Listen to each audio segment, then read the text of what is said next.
Somewhere in central Mongolia, roughly 1,000 kilometers from where the country borders China and Russia, there is a valley where the grass grows to the height of a horse's shoulder. The wind moves through it slowly, bending the blades in long silver waves that look, from a distance, like the surface of an ocean. There are no fences out here, no roads, no buildings. Just the grass, the sky above it, and a silence so complete you can hear your own breathing. This is the Mongolian steppe, and from this place, from these grasslands that most of the world has never seen and could not find on a map, something emerged that reshaped the course of human history. In the 13th century, a single empire grew from this landscape to cover roughly 24 million square kilometers of the Earth's surface, an area larger than the continent of Africa. It reached from the Pacific coast of Korea to the fields of Hungary, from the frozen edges of Siberia to the warm waters of the Persian Gulf. At its height, it governed more than 100 million people, connecting dozens of languages, religions, and ways of life under one authority. It was the largest contiguous land empire in recorded history.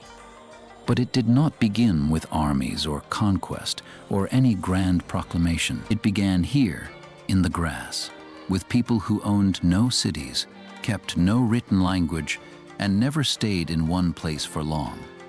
This is not a story that arrives all at once. It unfolds the way the steppe itself does, slowly, one valley giving way to the next, the horizon always just ahead of you.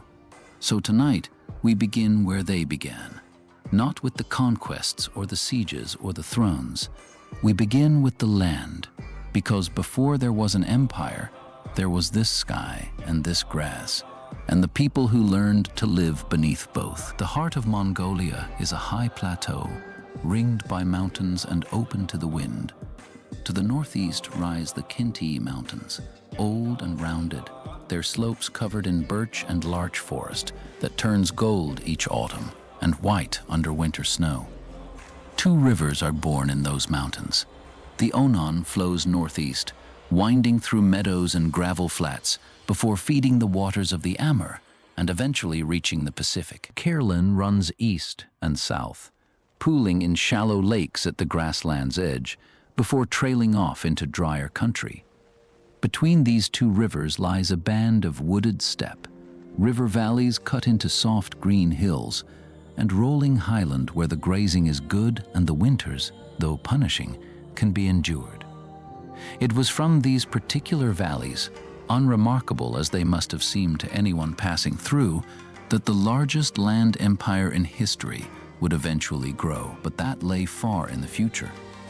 In the 12th century, this was simply home.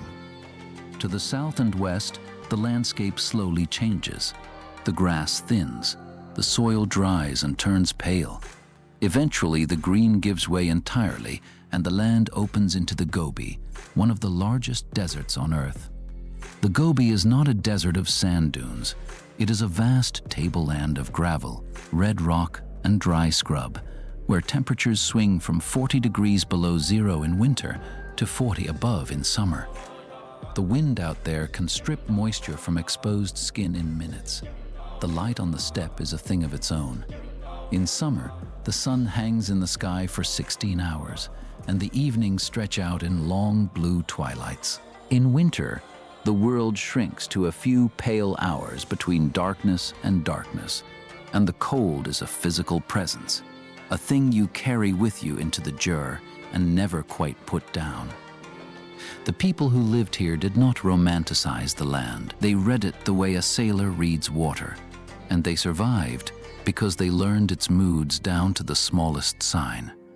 The steppe and the desert together formed the frame of the world these people inhabited. The Khwarezmian Mountains gave them timber and shelter. The Onon and the Kherlen gave them water and fish. The grasslands gave them pasture for their animals, and the Gobi gave them something less obvious, but just as valuable: distance. A broad, dry emptiness between their homeland and the settled civilizations to the south, the farming empires of China, who had been watching the northern nomads with suspicion for a very long time. That distance shaped everything about who these people became. It gave them room to live on their own terms, by their own rhythms, far from the reach of any emperor's law. To live on the Mongolian steppe in the 11th and 12th centuries was to live in constant motion. The Mongols were pastoral nomads, and their entire existence revolved around the care and movement of livestock. They kept 5 types of animal: horses, sheep, goats, cattle, and camels. Horses were the foundation of everything. A Mongol without a horse was a Mongol without legs. Horses carried riders across the open grassland, hauled loads during migration, and provided mare's milk that could be fermented into erag, the sour, mildly alcoholic drink that sustained families through the lean months when other food was scarce. Sheep and goats gave wool, meat, and cheese. Cattle provided hides and heavier labor. Camels, slower but tireless, hauled goods over the longest distances, especially through the Gobi when trade demanded it. Every one of these animals had to be fed, watered, guarded, and moved with the seasons. There was no room in this life for idleness, and the steppe did not forgive carelessness. The families lived in gurs, the round felt tents that the outside world now calls yurts. A gur could be raised by a single family in about an hour and taken down just as quickly. The lattice frame folded flat for transport on the backs of oxen or camels. The walls were thick panels of pressed sheep's wool that kept the interior warm even when the temperature outside fell to lethal depths. A stove sat at the center, burning dried dung when timber was scarce, its smoke rising through a round opening at the crown. The doorway always faced south, toward the sun. And these homes, for all their apparent simplicity, were arranged with a quiet precision that revealed something important about the people inside them. The western half of the ger belonged to the men. The eastern half belonged to the women. Guests sat on the men's side, and the most honored position was always the one farthest from the door. At the back, directly opposite the entrance, stood a small family altar with carved figures and offerings of milk and food. None of this was accidental. It reflected a worldview in which every direction carried meaning, every threshold held spiritual weight, and the proper ordering of a home was no different from the proper ordering of a life. Seasonal migration followed the grass. In spring and summer, families packed their gers onto carts and oxen and moved to higher pastures where the grazing was fresh and the air cooler. In autumn, they descended to sheltered valleys where the animals could fatten on the last good forage before winter. Winter camps were chosen for protection from storms and access to frozen rivers that could be chipped open for water. Many families returned to the same winter site year after year, building a familiarity with the terrain that deepened across generations. The rhythms of daily life were physical and steady. Women milked the mares each morning and prepared erag, working the fermenting liquid in leather bags hung near the gur entrance, stirring and agitating it through the day until it reached the right tartness. They dried strips of meat on wooden racks in the open wind and pressed curds into hard white blocks that would last through winter. Men herded the livestock, trained horses, hunted wolves and deer across the open plains, and kept watch for raiders. Children learned to ride almost as soon as they could walk. A Mongol child of 5 or 6 could sit a horse at full gallop, and by 10, many were hunting alongside their fathers, drawing small bows from the saddle at speed. It was a life that forged extraordinary riders, extraordinary endurance, and an instinctive understanding of terrain and distance that no army raised behind city walls could match. And that particular combination of skills, shaped so quietly in the grassland, would prove to matter a great deal in the years to come. Because while the daily rhythm of the steppe was predictable, the political landscape was anything but. The Mongolian steppe in the 12th century was not a single nation. It was a shifting patchwork of tribes, clans, and loose confederations, each with its own leaders, its own alliances, and its own grudges. The Mongols themselves were just one group among many, and far from the strongest. The Merkits lived to the north, near the birch forests on the edge of Siberia, and were known for ferocity and long memories. The Nomans held territory to the west, along the Altai Mountains, and were considered the most culturally refined of the steppe peoples, having adopted a written script from their Uyghur neighbors. The Karaites occupied the central grasslands and had at various points embraced Nestorian Christianity, a branch of the faith that had traveled east along the Silk Road centuries earlier. The Tatars, numerous and aggressive, lived to the east and nursed a bitter, multi-generational enmity with the Mongol clans. And the Ongirots, known less for their warriors than for the beauty of their women, lived further east still, along the grasslands bordering Manchuria. These tribes were not strangers to one another. They traded goods and horses across clan lines. They intermarried, sometimes by agreement, sometimes by force. Bride kidnapping was a recognized custom on the steppe, accepted by some groups and bitterly resented by others. And it created bonds and grudges that could reverberate through families for generations. A woman taken from one tribe and married into another brought her loyalties and her grievances with her, and her children inherited a web of obligations that only tightened with time. It was a world balanced on alliances that could shift with a single betrayal, and the cost of any miscalculation could be measured in lives. What held all of these groups together, despite the raiding and the feuding and the old blood debts, was something deeper than any political alliance.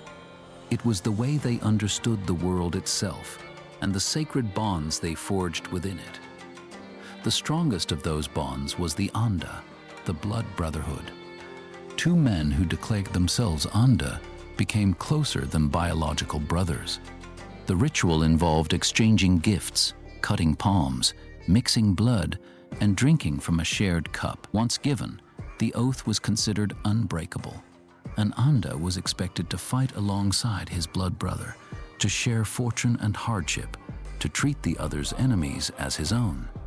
In a world without written law, without courts, without any enforcement beyond the willingness of your allies to ride to your defense, the Anda bond was the strongest guarantee a man could hold. And everything, the bonds between men and the feuds between clans, the migrations and the daily work, all of it unfolded beneath a sky that these people did not merely observe, they worshipped it. The spiritual life of the steppe was rooted in Tengrism, the veneration of the eternal blue sky. Tengri was not a god in the way that settled civilizations understood their deities. Tengri was the sky itself, the vast blue dome stretching from horizon to horizon, present above everything, watching everything. Beneath Tengri lay Etugan, the Earth Mother, the ground from which all life rose and into which all life eventually returned. The sky and the earth together formed the two great planes of reality, and human beings lived their brief lives in the thin space between. Shamans served as the bridge between the human world and the spirit world. They were healers, prophets, and advisors, men and women who entered trance states through rhythmic drumming, spoke with the spirits of rivers and mountains, and could read the future in the cracks of burned bone. A sheep's shoulder blade was held over fire until it fractured, and the shaman interpreted the pattern as a message from the spirits. This practice, called scapulomancy, was ancient, far older than any of the tribes who still relied on it. Some of these beliefs would endure for centuries, carried quietly within an empire that one day covered a quarter of the known world. They would outlast the empire itself, and the rules of the house extended outward to anyone who appeared at the door. Hospitality on the steppe was not kindness, it was law. A stranger who arrived at a jur was fed before he was asked a single question. Even an enemy, if he had once shared a man's fire or his salt, could claim protection under the old rules. The bond of the shared meal was considered stronger than politics, stronger than revenge. which is why the betrayal of a guest was the one crime the steppe could never quite forgive. This mattered. It would matter for centuries, and it would decide wars. Certain customs governed everyday life with the force of sacred law. Fire was holy. You never poured water on a flame, never threw refuse into a hearth, never stepped over a fire that still burned. Thresholds were charged boundaries between the home and the open world, and when entering a jur, you stepped over the threshold carefully, never letting your foot touch the wooden beam, because the threshold was believed to hold the spirit of the household. To step on it was to bring misfortune on the family inside. Mountains, especially the tall peaks of the Khenti range, were believed to be the dwelling places of spirits. One mountain in particular, Burkhan Khaldun, would later become the most sacred site in all of Mongol tradition, the place where a young outcast once hid from his enemies and swore he would never forget the mountain that had saved his life. The steppe, for all its richness, did not exist in isolation. The people who lived there understood, in the way that those on the edges of great powers always do, that larger civilizations surrounded them on nearly every side. To the south stood the Jin dynasty, ruled by the Jurchen people, who governed northern China from their capital at Zhongdu, the city that would one day become Beijing. The Jin were wealthy, well-armed, and deeply experienced with the steppe nomads. For generations, Chinese dynasties had pursued the same approach toward the northern tribes, working to keep them divided by playing one clan against another through bribes, trade privileges, and honorary titles, rewarding cooperation and punishing defiance with embargoes and raids. It had worked, more or less, for a very long time. To the southwest sat the Tangut kingdom of Xixia, controlling the upper Yellow River and the trade corridors linking China to Central Asia, a small but strategically important state nestled between the Gobi and the Tibetan Plateau. Further south still, beyond the Jin frontier, the Song dynasty ruled the Chinese heartland. The Song presided over the wealthiest and most technologically advanced civilization on Earth. Gunpowder, movable type printing, the magnetic compass, and paper currency were all features of daily life in Song China, while much of Europe was still building castles with hand-cut stone.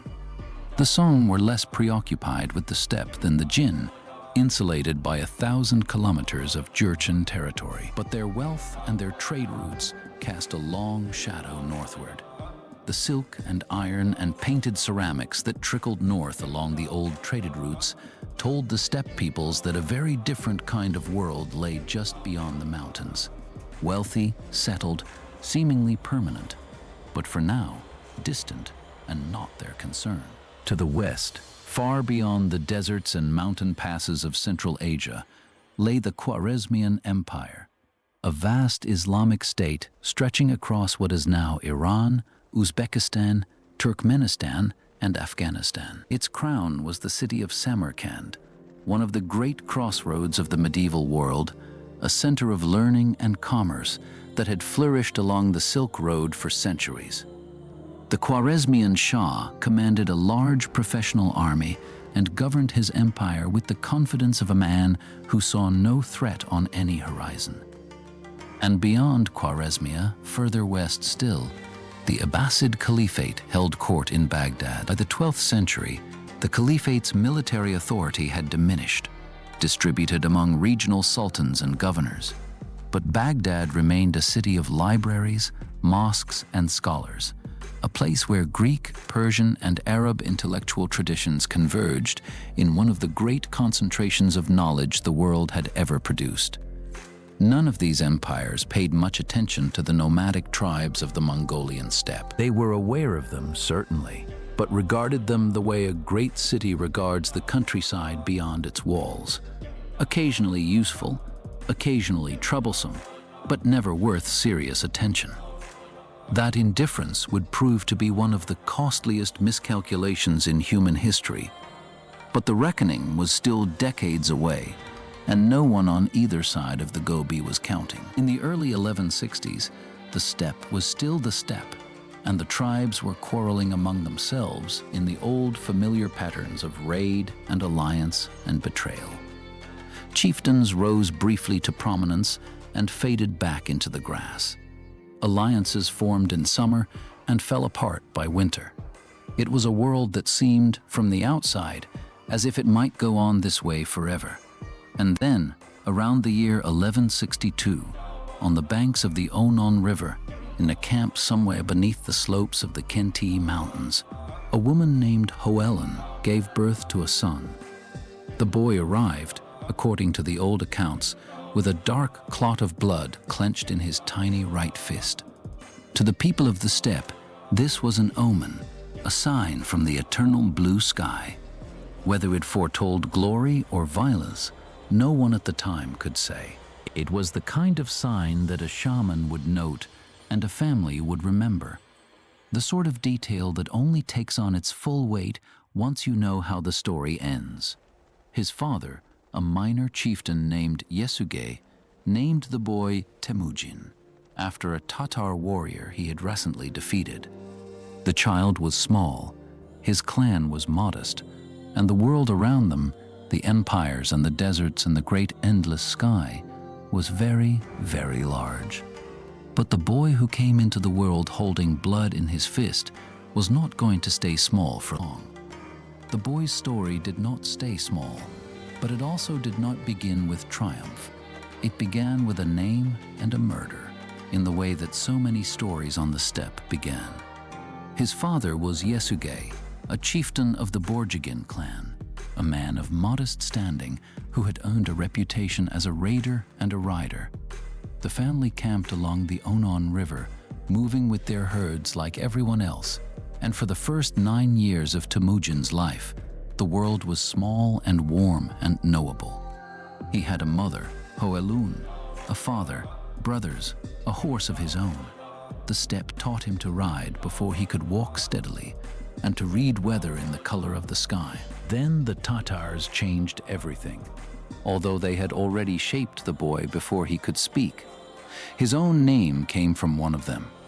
Years earlier, Yesügei had captured a Tatar warrior named Temujin after a raid, and when his first son was born, clutching that dark clot of blood, he gave the child the captive's name, as if the name itself carried something worth taking. When Temujin was around 9 years old, Yesügei took him east to the Ongirat people to arrange a marriage, the old custom of binding clans together through children. The girl was called Berte, and the match was agreed.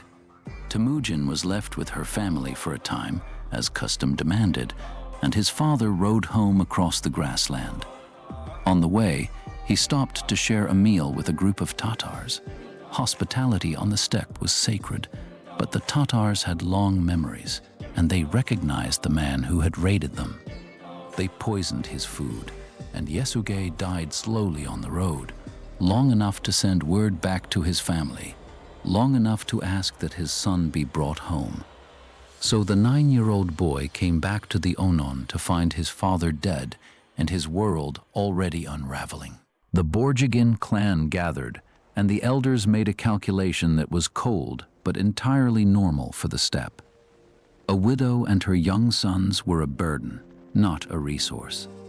The clan packed its gers and its herds and prepared to move to summer pasture, and they simply left Hoelun and her children behind, a family without a protector, without animals, without allies. One account says the whole clan departed while a low-ranking elder tried to shame them into staying, and that he was struck down for speaking. What followed was the strangest of all beginnings for an empire. Hoelun took the family's horse and rode after the departing clan, holding her husband's war banner high, and demanded they return. She was refused, of course, but something about that ride became part of the family's memory, the image of a woman refusing to let her children be erased. So they survived on the margins of the world. Hoelun gathered wild roots, berries, and wild apples along the river.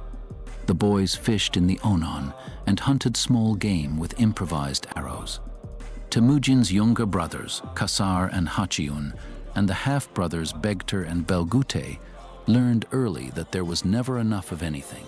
The secret history of the Mongols, written down generations later, preserves a bleak and honest portrait of these years, a family clinging to the edges of other people's camps, eating whatever could be found, at the mercy of anyone stronger. And it was in these years that the boy committed the act that followed him for the rest of his life. One day, Temujin and his brother Kasar found that Begter, the older half-brother, had taken a fish they had caught and a bird they had brought down. Begter was the eldest of the boys, and by the custom of the steppe, the eldest had rights over the family's resources.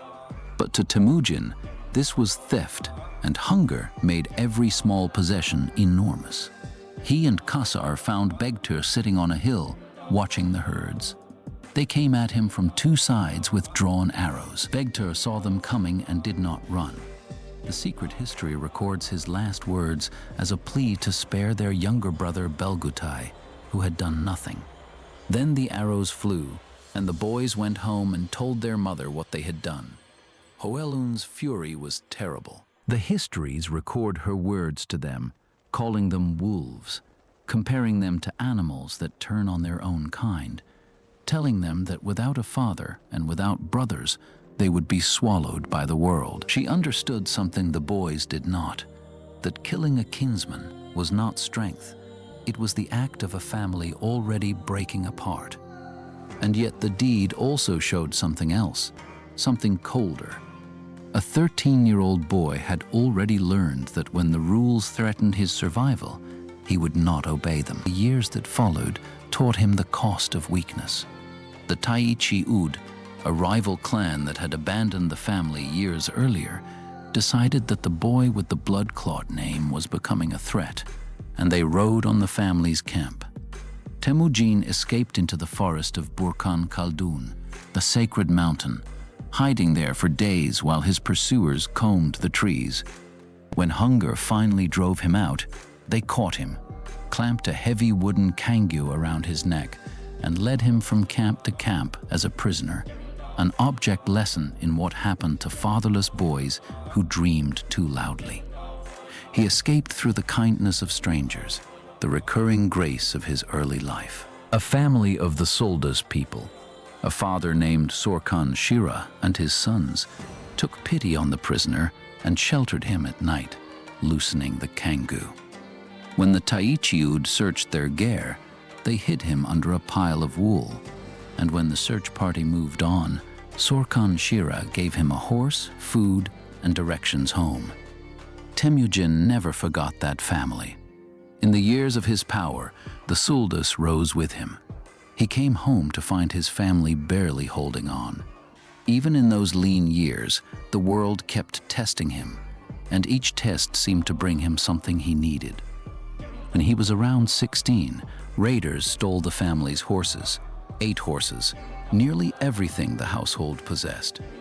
Temujin rode after them alone, on the one mount the thieves had left behind. 3 days out, he met a young man named Boorchu driving a herd and asked for help. Boorchu, who had never met him before, took a fresh horse and rode with him. They tracked the thieves for 3 more days, found the camp at night, and cut the horses loose under the raiders' noses, riding home through the dark. Temujin offered him half the herd as payment. Boorchu refused, saying that he had helped a friend in need, and that was payment enough. The two became inseparable. Boorchu would command Temujin's right wing for the rest of his life, the first of the friends who gathered around the outcast boy, one recovered herd at a time. It was then, in the quiet years of early manhood, that he began to build the thing that would become an empire, although nobody would have called it that. He had no army, he had no clan to speak of. What he had was a talent that is hard to name in the language of kings, but easy to recognize in the world. He knew how to make people want to follow him.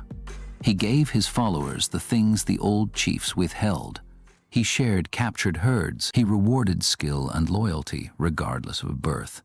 He remembered every kindness, like the Soldus family in the wool pile, and he punished every betrayal. Slowly, riders began to drift to his banner, the second sons and the disinherited, the men who had nothing to lose except a better leader. And he made an alliance that seemed, for a while, like the strongest thing on the steppe. Jamuka was a young chief of the Jadaran clan, brilliant and ambitious, and the two men had been anda since childhood, blood brothers bound by the old ritual.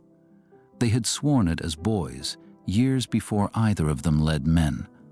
The secret history remembers the details the way children remember such things. Jamuka gave Temujin a knucklebone, and Temujin gave Jamuka an arrowhead of copper, and they played at being chiefs together on the ice of the frozen Onon, a childhood oath sworn over toys. Neither of them could have known what it would come to cost. When Temujin's wife Borte was kidnapped by the Merkid people in a raid of revenge, it was Jamuka who helped him. The Merkids had taken Borte to settle an old debt, a raid for a raid. The debt went back 20 years, to the day a young Merkid warrior named Chiledu was traveling across the grassland with his new bride, a beautiful woman from the Olkanut people named Hoelun. Yesügei saw her from a distance, and he wanted her. He returned with his brothers, and Chiledu, alone against 3 armed men, could only ride away while his wife told him to save himself. Hoelun was taken, and she became Yesügei's wife and the mother of his children, and the Merkids stored the insult away like seed grain. A stolen woman was the deepest wound the steppe knew, and it could only be repaid in kind. So when Temujin married Berde, the Merkids saw their chance. They came in the night, took her from the camp, and gave her to the brother of the man they had failed all those years ago. And for a young man with few warriors, this was the kind of blow that destroyed weaker chiefs. But Temujin went to Jamuka and to Togrul, the reigning Khan of the Karaite people, who had once been his father's sworn friend. Together, they raised a force and struck the Merkid camp in the dark, and Berte was recovered, although she returned carrying a child whose father would always be uncertain. Temujin accepted the boy as his own and named him Jochi, the guest.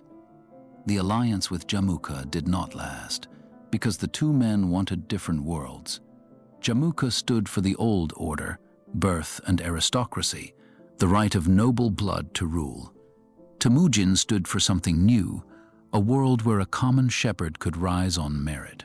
They camped together for 1.5 years, and the split, when it came, was quiet and absolute. One morning the camps separated, and a great number of Jamuka's own followers went with Temujin.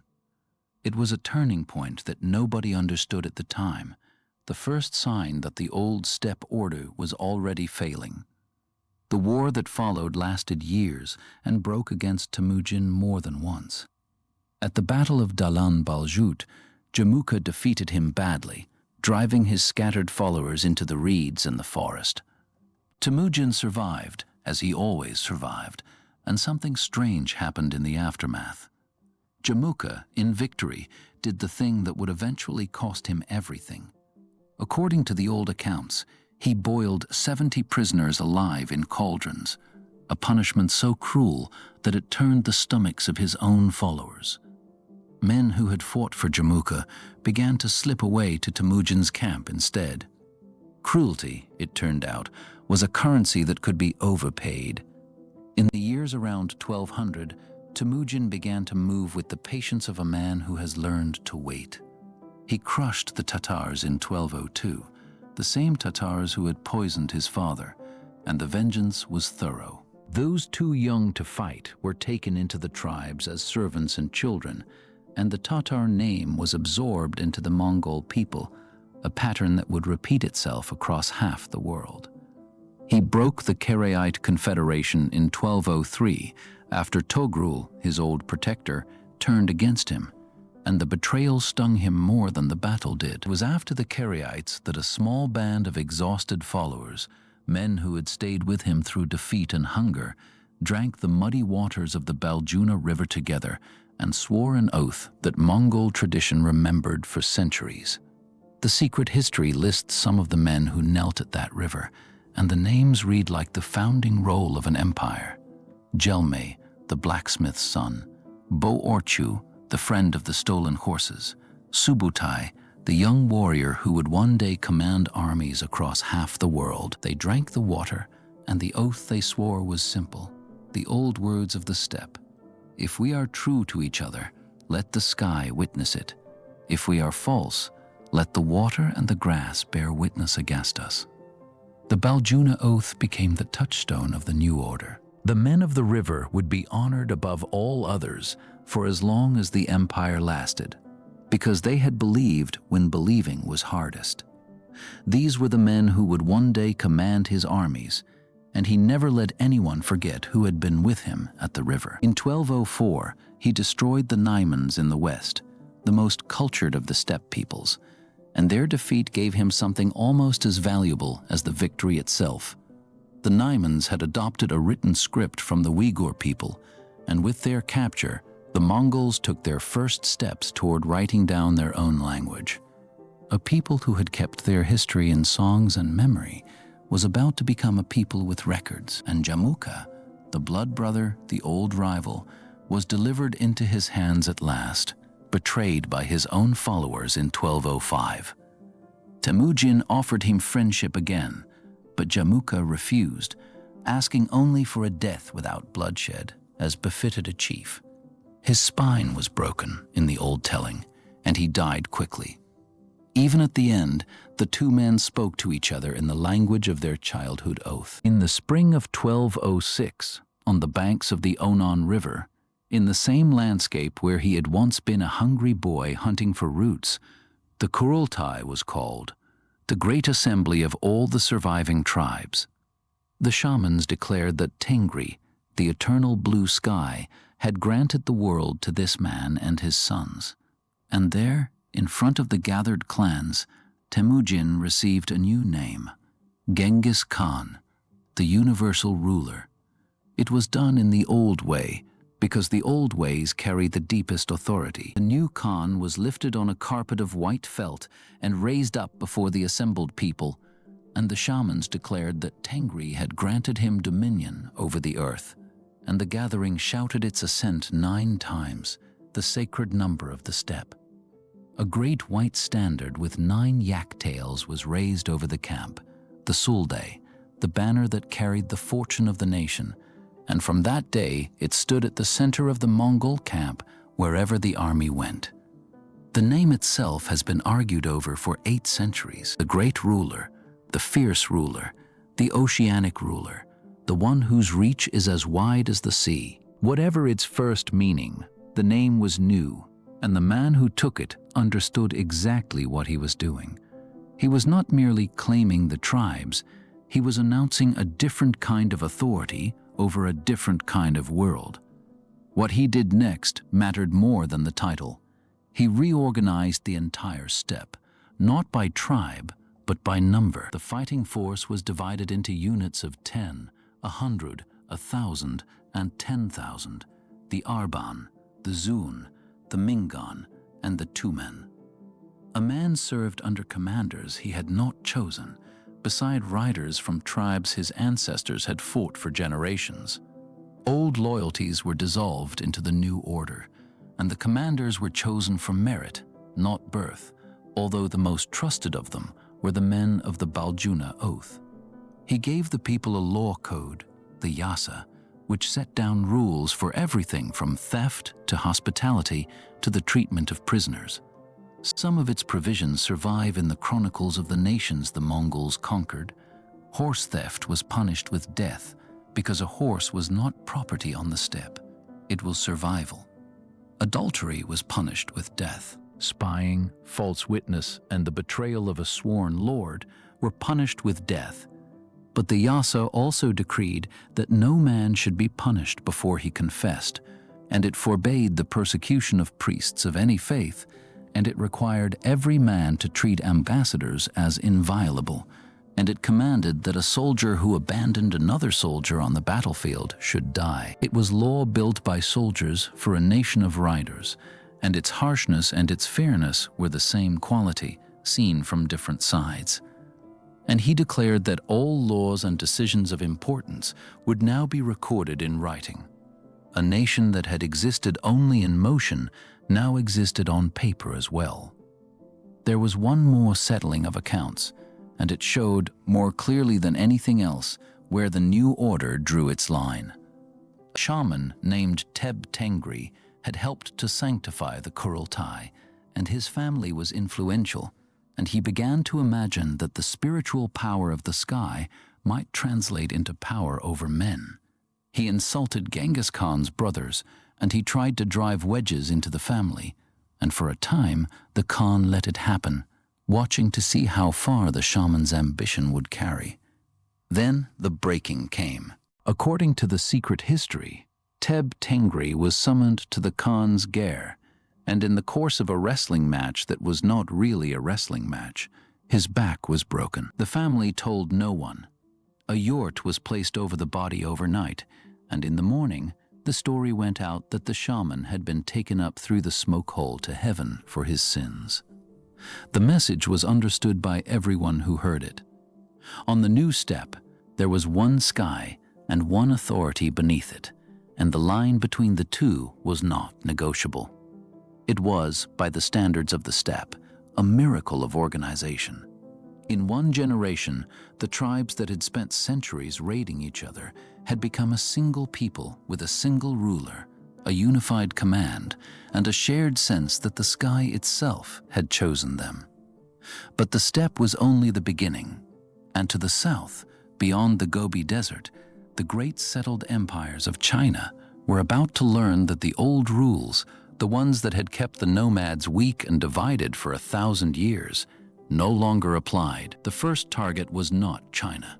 It was the Tangut kingdom of Xizia, the small but stubborn state that guarded the upper Yellow River, and the Mongols approached it the way a young predator approaches its first real prey. It was a Buddhist kingdom, richer than its size suggested, because the overland trade between China and the West had to pass through its territory and pay for the privilege. The Mongols had raided it before, in 1205, and again in 1207, quick strikes that carried off horses and captives, but left the walls standing. In 1209, Genghis Khan led his armies against the Tangut cities, and here the Mongols encountered something the steppe had never taught them: cities with walls, fortresses built of rammed earth, surrounded by moats and defended by armies that could simply wait behind stone. The first siege did not go well, and the Mongols learned the lesson quickly. In their frustration, they tried the one weapon they knew against walls: water. The Tangut capital lay near the Yellow River, and the Mongols, so the accounts say, attempted to break its dikes and flood the city, the way a man might flood a burrow to drive out an animal. But the river is older than any empire, and it would not be commanded. The diverted water turned back on the Mongol camp instead, drowning men and horses in their own siege lines. The lesson was not lost on a commander like Genghis Khan. Water could not be trusted. Stone and patience and borrowed engineers could. They did what no steppe people had done before at this scale. They studied the enemy's methods, took his engineers and his craftsmen, and made them their own. Within a few years, the Mongol army possessed siege towers, catapults, and the terrifying craft of breaking a walled city. The Tangut king submitted and agreed to provide troops and tribute. He sent camels and falcons and gave a daughter in marriage to the Khan, the old steppe way of sealing a peace. Xizia survived, for the moment, as a vassal, but the pattern of the next half-century was already visible in that first campaign. Every enemy the Mongols fought made them stronger, because they absorbed whatever worked. The war against the Jin dynasty began in 1211, and this time it was personal. The Jin ruled northern China from their capital at Zhongdu, and for generations they had managed the steppe peoples the way old Chinese dynasties had, through bribes, divided loyalties, and the occasional punitive raid. They had even meddled in the great wars of the steppe, backing one tribe against another, and a generation earlier, the Jin had executed a Mongol Khan, a man named Ambakai, by nailing him to a wooden donkey, a death so slow and so humiliating that the memory of it was still told around fires 60 years later. Genghis Khan remembered. He rode to war with the name of his ancestors on his lips. The campaign opened with one of the most complete victories in military history. At the Battle of the Badger Mouth in 1211, a Jin army said to number in the hundreds of thousands came out to meet the Mongols on open ground. The Mongol army was a fraction of its size. The ground was a mountain pass called Yesügei, and the Mongols had chosen it, drawing the great Jin host into a space too narrow for its own size. Mukhali, the general Genghis Khan trusted above all others, led the charge uphill against the Jin cavalry, and the outcome would be decided there, where numbers meant least. But the battle was decided in a single afternoon of dust and horsemanship. The Jin infantry, trained to hold lines against other infantry, found themselves fighting an army that never stood still, that feigned retreat and doubled back, that seemed to come from every direction at once. The Jin army was shattered, and the road to Zhongdu lay open. Zhongdu itself did not fall easily. The capital was enormous, well garrisoned, and defended by walls that the Mongols, despite everything they had learned at Shisha, could not simply ride over. The siege stretched for years, through famine and negotiations and broken truces. Inside the walls, the grain ran out long before the defenders would admit it, and the chronicles record that the starving turned at last to eating the dead, a detail they set down in a single flat sentence and then left behind. The Jin offered gifts to buy time, and the Mongols took the gifts and returned, because a gift that delays a siege costs the attacker nothing and the defender everything. The Jin emperor fled south to Kaifeng, leaving a garrison to hold the city, and in 1215, Zhongdu finally fell. The Mongols burned what they did not need, and the city that would one day be Beijing passed into their hands. The Jin state survived in the south, diminished but alive, and it would fight on for another 2 decades. But the balance of power in the north had shifted forever. What made this army so different? The answer lies in the details, and the details are worth understanding slowly. The Mongol warrior fought with a composite bow made of wood, horn, and sinew, small enough to fire from a galloping horse, strong enough to pierce armor at ranges that astonished their enemies. A bow like that was a work of months.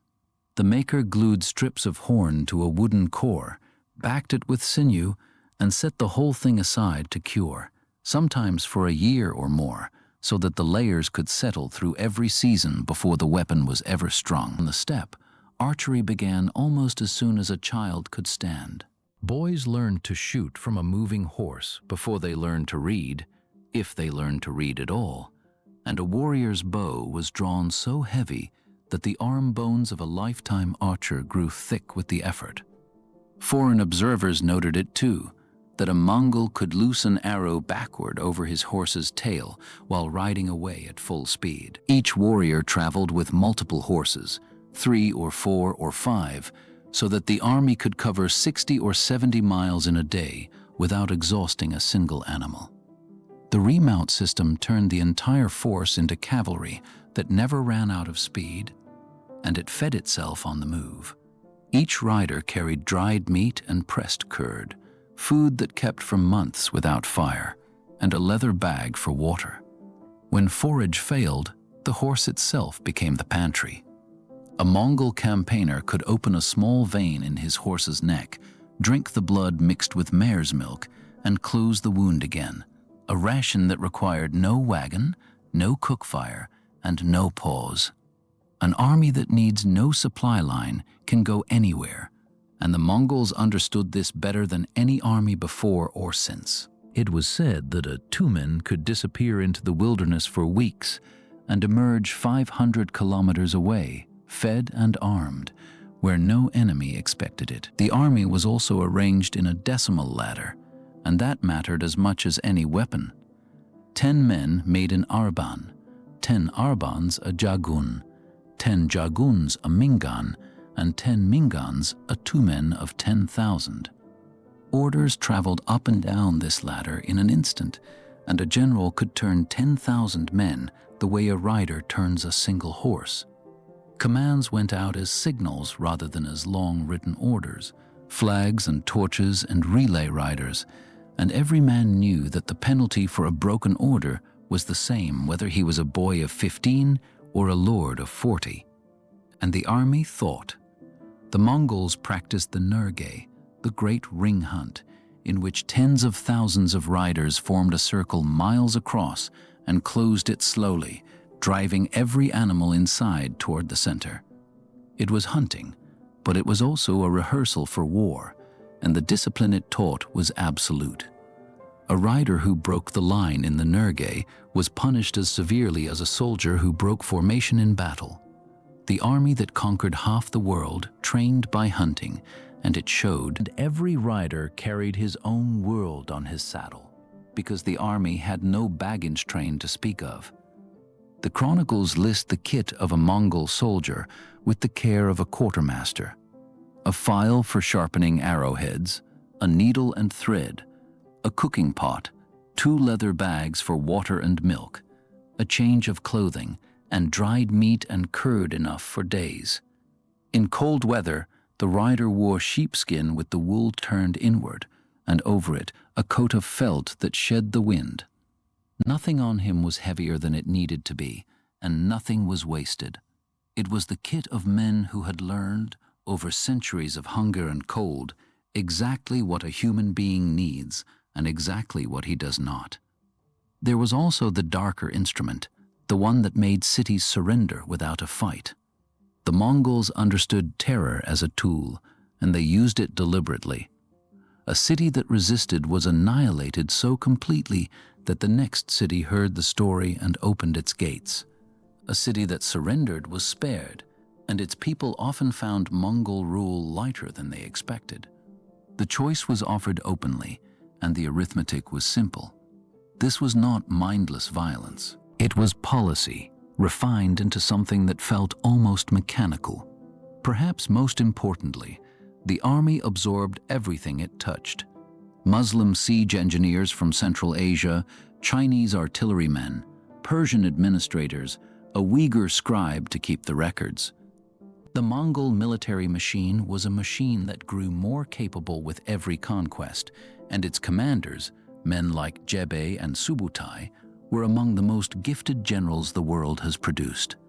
Subutai, a blacksmith's son, would eventually direct armies across a front wider than the Roman Empire at its height, and he never lost the habit of learning from every campaign. Consider where those 2 men came from, because the Mongols drew their commanders from the bottom as readily as from the top. Ögedei began as an enemy. He was a warrior of the Taichiud, the very clan that had once held the young Temujin in a wooden collar, and in battle he shot the horse out from under the future Khan. When he was taken and asked who had loosed that arrow, he answered at once and without fear. "I did," he said, and he offered nothing in his own defense. Genghis Khan, who prized honest courage above flattery, spared him and gave him a new name, Ögedei, the arrow, and set him to command. Subutai rose from humbler ground still, the son of a blacksmith of the Uriankai, a boy who entered the Khan's service young and climbed on nothing but results. Both men would be given the farthest and most dangerous missions of the age, because in this army, a man's worth was weighed on the campaign and not on his blood. In 1219, while the Jin War still simmered, Genghis Khan sent his 2 greatest commanders on a journey that reads like something from legend. Ögedei and Subutai led a force of perhaps 20,000 riders around the Caspian Sea, through the Caucasus Mountains, and into the lands of the Rus. The crossing of the mountains was made in winter, through passes so narrow that the column could move only a few riders abreast, and it was won as much by patience and deception as by force. They defeated Georgian armies, and then the princes of the Rus made the mistake of uniting against them. At the Kalka River in 1223, a coalition of Russian princes, some of them rivals who had spent the previous year fighting each other, met the Mongols in open battle. The Mongols feigned retreat, drew the Russian cavalry across the river in pursuit, and then wheeled and destroyed them piece by piece as they crossed. The princes who were captured were treated with a courtesy that had nothing kind in it. The Mongols bound them beneath the boards of the victory platform, and the commanders feasted on top, and the weight settled slowly. A prince's blood, after all, should not be spilled on the ground. It was a lesson the West would not understand for another 20 years. Then the Mongols turned east and rode home, having circled an entire sea and scouted the kingdoms of the West. It was, on paper, a reconnaissance raid. In practice, it was a preview. And then came Khwarezmia, the great Islamic empire of Central Asia, and the campaign that turned the Mongols from a regional power into a terror of continents. The empire of the Khwarezm Shah stretched from the Caspian Sea to the borders of India, wealthy, cultured, and confident. Its cities, Samarkand, Bukhara, Merv, Urgench, were jewels of the medieval world. The Shah, Muhammad, had assembled this empire in a hurry, conquering from the Karakitai and the Ghurids in the years just before, and its loyalty was still thin. His own mother, the formidable Terken Khatun, kept a rival court and commanded troops who answered to her rather than to her son. A state held together by such threads can look vast on a map and still come apart at the first hard blow. Genghis Khan had no particular desire for war with such a power. He sent a caravan of merchants with a message of peace, proposing trade between the two empires. The governor of the frontier city of Otrar decided the caravan was a cover for spies. He seized the goods and executed the merchants. Genghis Khan, patient for once, sent 3 envoys to demand justice, expecting the Shah to discipline an overzealous official. The Shah executed one envoy and sent the other 2 back with their beards shaved, an insult intended to be remembered. It was remembered. In 1219, Genghis Khan marched west with an army estimated at over 100,000 men, the largest force he had ever assembled. What followed was not a war of conquest in the usual sense. It was the systematic erasure of an empire. Otrar fell first, and its governor, the man who had killed the merchants, was executed by having molten silver poured into his eyes, a punishment chosen for its symmetry. Bukhara fell, and Genghis Khan is said to have ridden into its great mosque, dismounted before the pulpit, and spoken to the terrified crowd in the measured tones of a man explaining a law of nature. "You have committed great sins," he told them, "and heaven has sent me to punish you. If you had not committed great sins, heaven would not have sent a punishment like me." The words were recorded by contemporaries and repeated for centuries, and they contain the whole Mongol theory of empire in miniature. The conqueror as instrument, the destruction as verdict.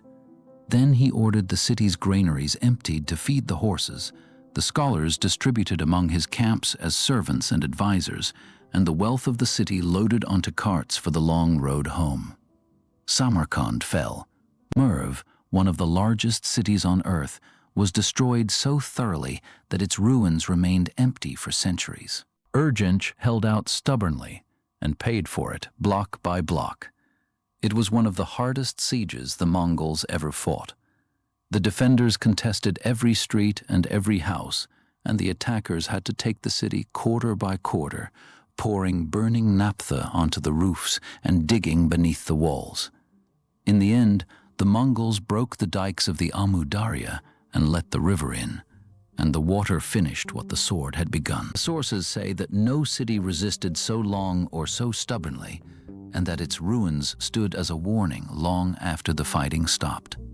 The Shah himself never faced the Mongols in open battle. He fled westward, shadowed by a small Mongol force that pursued him relentlessly across the empire, and he died in the winter of 1220 on a small island in the Caspian Sea, a broken man stripped of everything he had ruled. His son Jalal al-Din fought on brilliantly for a time, winning skirmishes and gathering survivors, but Genghis Khan pursued him to the banks of the Indus River, and there, with his army surrounded, Jalal al-Din rode his horse off a cliff into the water and swam to safety. The one opponent the great Khan is said to have openly admired. Earlier that year, at a place called Parwan, Jalal al-Din had handed the Mongols one of their only defeats of the entire campaign, destroying a Mongol detachment, and it was this that brought the Khan himself west to settle the matter in person. The pursuit continued into India, but the empire of Khwarezmian was already gone. The conquest of Central Asia changed the Mongols as much as it changed the map. They returned east with engineers, scholars, and craftsmen by the tens of thousands.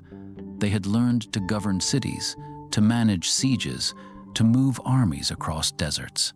To govern, they needed records, and for records, they needed writing. The Mongols adopted the script of their Uyghur scribes and set down the beginnings of a written code. And among the captured scholars who shaped this new administration was Yesügei, a Khitan who had served the Jin and who would teach the Khans that a living people pays more in tax than a dead one. And they had learned that the world west of the mountains was larger and richer than anyone on the steppe had imagined. The Yam, the relay system of horses and riders that would one day carry messages across the entire empire, began as a military necessity in these campaigns and grew into the nervous system of a civilization. A rider with an urgent message carried a tablet of authority, the paisa, and at every station along the road he found fresh horses and food waiting.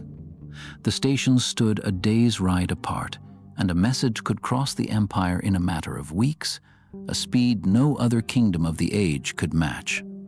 In August of 1227, while campaigning against the Tangut once more, Genghis Khan died. The cause is not certain. A fall from a horse, an old wound, illness. The old accounts disagree, and perhaps it is fitting that the most consequential death of the age is surrounded by uncertainty. His body was carried home across the grassland in secret, and the escort killed everyone they met along the way so that no living person would know the route. He was buried somewhere on the steppe, perhaps on the slopes of Burkhan Khaldun, the sacred mountain that had filtered him as a hungry boy, in an unmarked grave that has never been found. The empire did not die with him. His sons and grandsons would carry it farther than he could have imagined, across the whole width of the known world.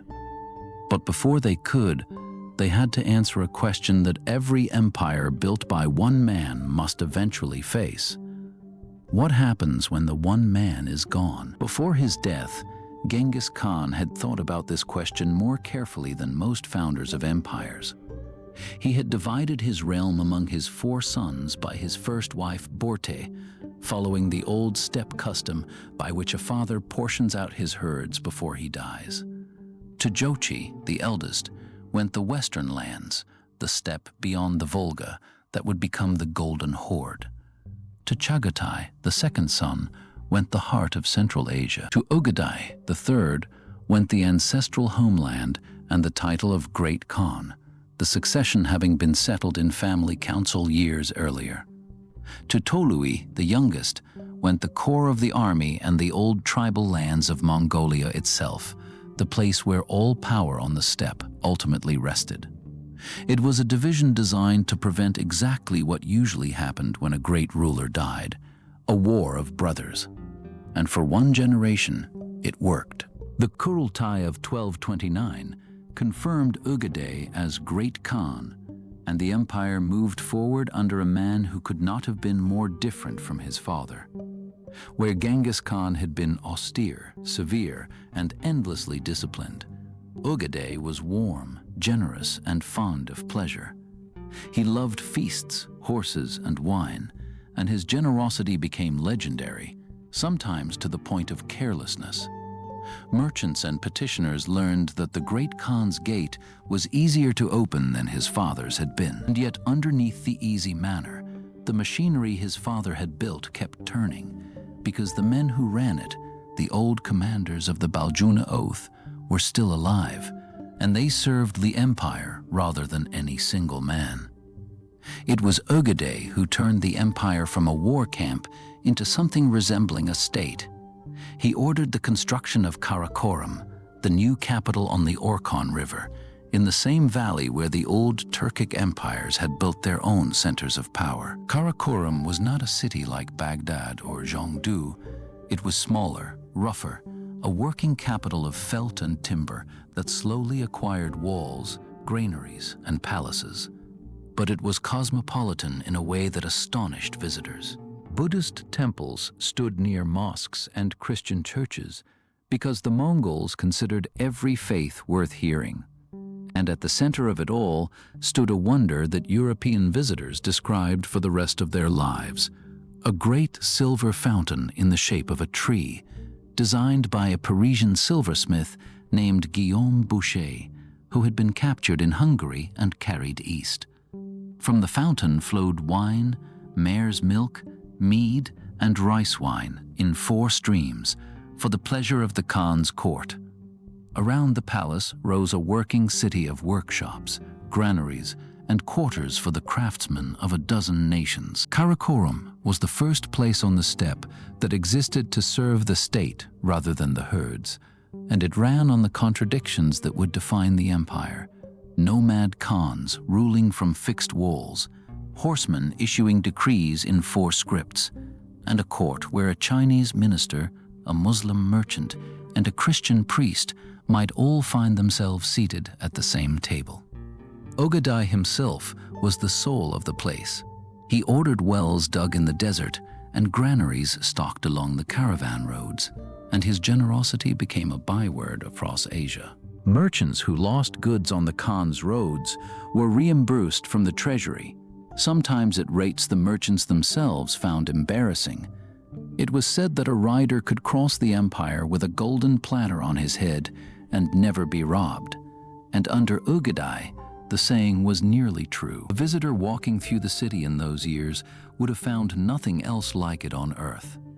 The Franciscan friar William of Rubruck, who saw it a few years later, counted 2 mosques, 1 Christian church, and 12 Buddhist temples within its walls, and he noted that the town was divided into 2 quarters, one of Saracens, where the market stood, and one of Cathayans, where the craftsmen kept their workshops. A merchant might buy Persian silk, Chinese porcelain, and Siberian fur in the same row of stalls. The city had not grown the way cities usually grow. It had been assembled because the Mongols made a habit of sparing the useful people in the cities they destroyed. When a town fell, its soldiers were killed or taken, but its smiths, weavers, engineers, and goldsmiths were loaded onto carts and carried back to the steppe to work for the Khan. That is how a Parisian silversmith came to shape silver at the center of the empire. The Mongols also liked to hear rival faiths argued in front of them. Karakorum was a city of useful things, gathered from everywhere, and it ran because the Khan willed it to run. The wars continued because the empire had been built in motion and did not know how to stop. The Jin dynasty, driven south to Kaifeng, fought on stubbornly, and Ögedei prosecuted the war to its end. The Jin begged for peace, offered tribute, tried every diplomatic maneuver available to a dying state. But the memory of Ambakai, nailed to the wooden donkey, was not the kind of memory that expired. In 1234, Kaifeng fell, and the Jurchen Jin state, which had ruled northern China for over a century, simply ceased to exist. The Mongols had learned siege warfare on the walls of Zhengdu. Now they were masters of it, and southern China, the wealthy Song Empire, suddenly found the border much closer than it had ever been. The question that followed every Mongol conquest was what to do with the land and the people left behind. And in northern China, the answer almost took a darker turn. Some commanders, men raised to think in terms of herds and grass, proposed doing away with the conquered farmers altogether, killing the people and letting the fields grow back into pasture for horses. One man argued against this, the most useful servant the empire possessed. Yesügei was a Khitan, a member of the royal house of a dynasty the Jurchen had overthrown a century earlier, and he had entered the service of Genghis Khan after his people lost their kingdom. He laid the sums before Ögedei. A kingdom of empty fields, he said, was worth far less than a kingdom of taxpayers, and taxed farmers would produce enough silver, silk, and grain each year to fund the state. Ögedei, for once, sided with the man who talked about money rather than pasture. The fields of the north were spared, the tax system that ran the empire was born, and Yesügei became the man who turned conquest into government. And then the empire turned west, toward the lands that Jebe and Subjugation had scouted years earlier, and the world learned the meaning of the name Mongol. To understand the man who led this army, it helps to go back a generation, to a doubt that had shadowed his family from the beginning. Batu's father Jochi was the eldest son of Genghis Khan, but his birth came with a question attached. Early in their marriage, the young Borte had been seized by the Möngke tribe and carried off, and Jochi was born soon after her husband recovered her, so that no one could ever be certain whose son he was. Genghis Khan always treated him as his own, and the boy was given a name meaning guest, but the doubt never died, and his brother Sorghaghtani was not above naming it openly. Jochi died before his father, and his share of the empire, the great western steppe, passed to his son Batu. Batu had grown up watching his father fight for a respect that was never quite granted.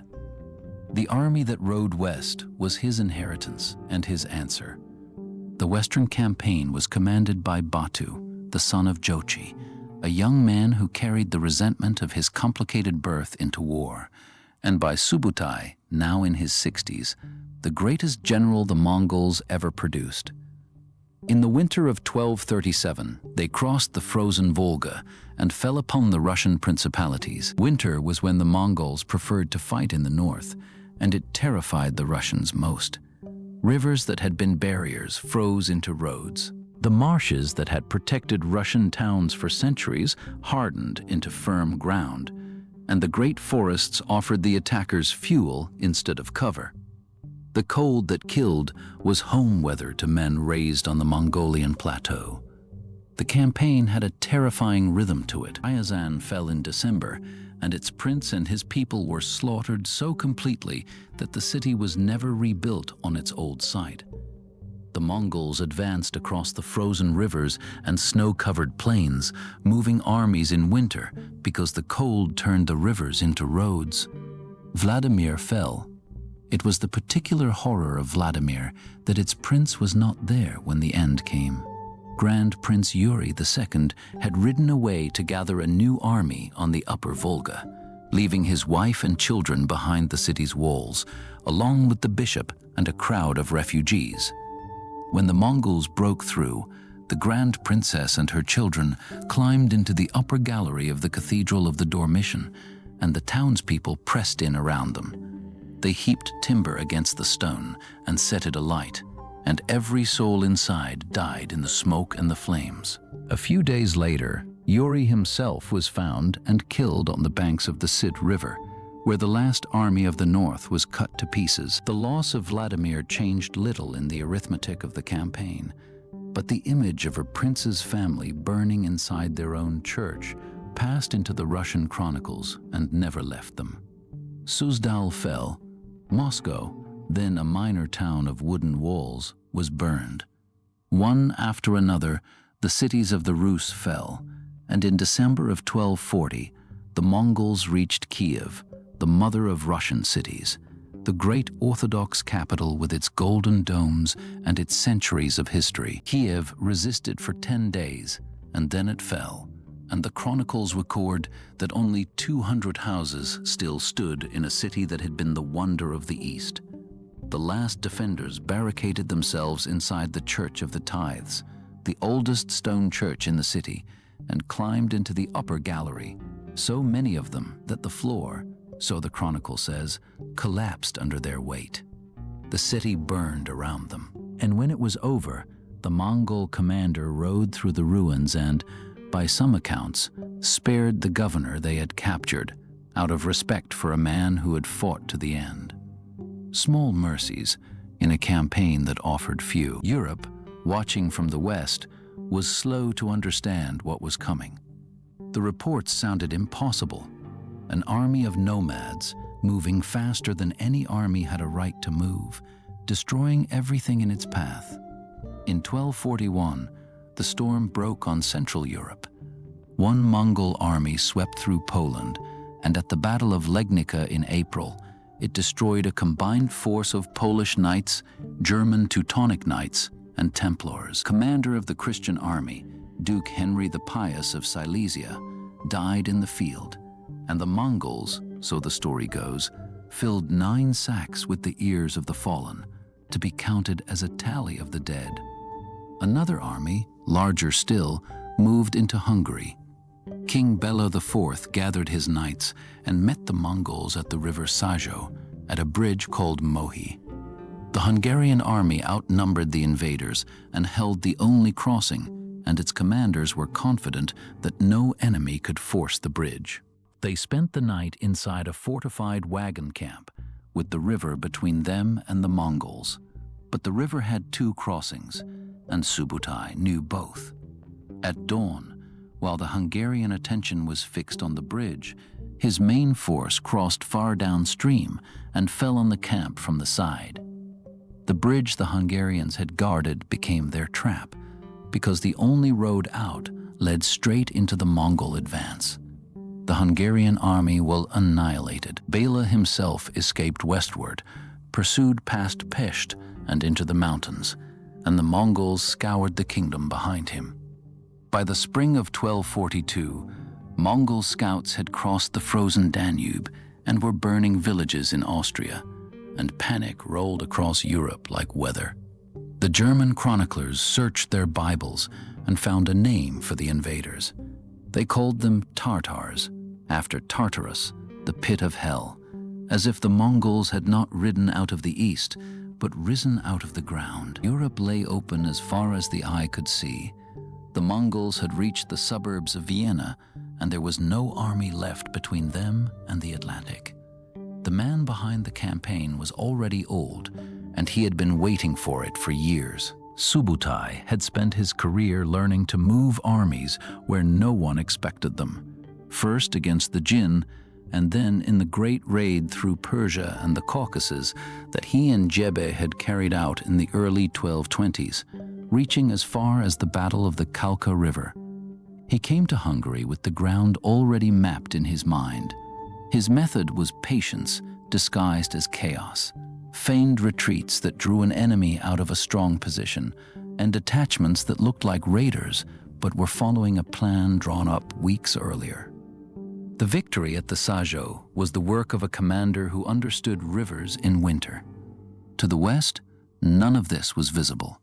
Europe saw a wave that had come out of the east without warning, and in that gap, the old fears came flooding back. For centuries, Christian writers had taught that the peoples of Gog and Magog, the unclean nations shut up behind the mountains by Alexander the Great, would be released at the end of the world.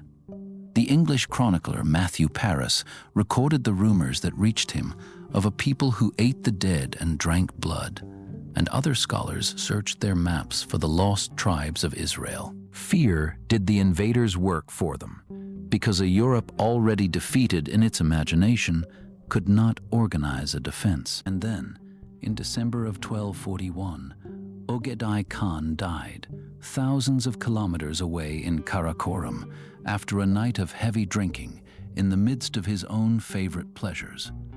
The law of the Kurultai required the princes of the blood to return for the election of a successor. Batu, the conqueror of Europe, turned his armies around and rode east. The West was spared, not by any power of its own, but by the customs of a people it never understood. For centuries afterward, European chroniclers wrote about the Mongols as a punishment from God, a scourge that had appeared from nowhere and vanished without explanation. But some Europeans, at least, decided to understand the enemy rather than merely fear him.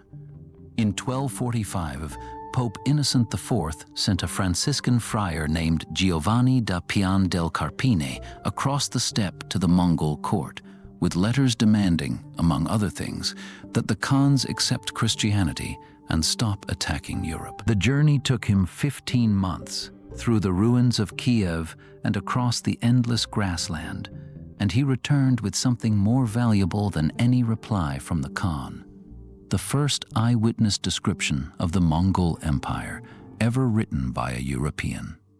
He described the yurts and the herds, the postal relay stations, the drinking of mare's milk, the strict discipline of the camps, and the terrifying speed of the armies. His book was read across Europe and became the foundation of everything the West knew about the Mongols for a century.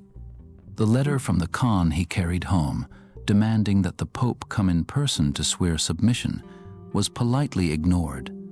The explanation was simply this: their king had died, and the succession came first. In the years that followed, the empire consolidated what it had won. Yam, the relay system, reached its full maturity, a network of way stations every 30 or 40 kilometers, staffed with fresh horses across the entire width of the empire. A rider with the golden paisa, the tablet of authority, could change horses at each station and cover 300 kilometers in a day. Information moved across the Mongol Empire faster than across any European kingdom of the age, and the Khans used it like a weapon, knowing what happened on their borders weeks before their enemies did. The empire was not just the largest political unit in history, it was the best informed. But the machinery of state could not solve the problem that every steppe empire eventually faces, the problem of brothers. When Ögedei died, his widow Sorghaghtani held power through the long interregnum, ruling competently and refusing to let go, delaying the Kurultai for years while she consolidated her position. She dismissed the great ministers her husband had trusted, including Yesügei, the Khitan scholar who had built the empire's tax system, and replaced them with administrators of her own, some of whom treated the treasury as a private resource. The years of the interregnum were the first taste inside the empire itself of what happened when the center grew soft. And yet the roads stayed open, the yam kept running, and the armies stayed in their camps.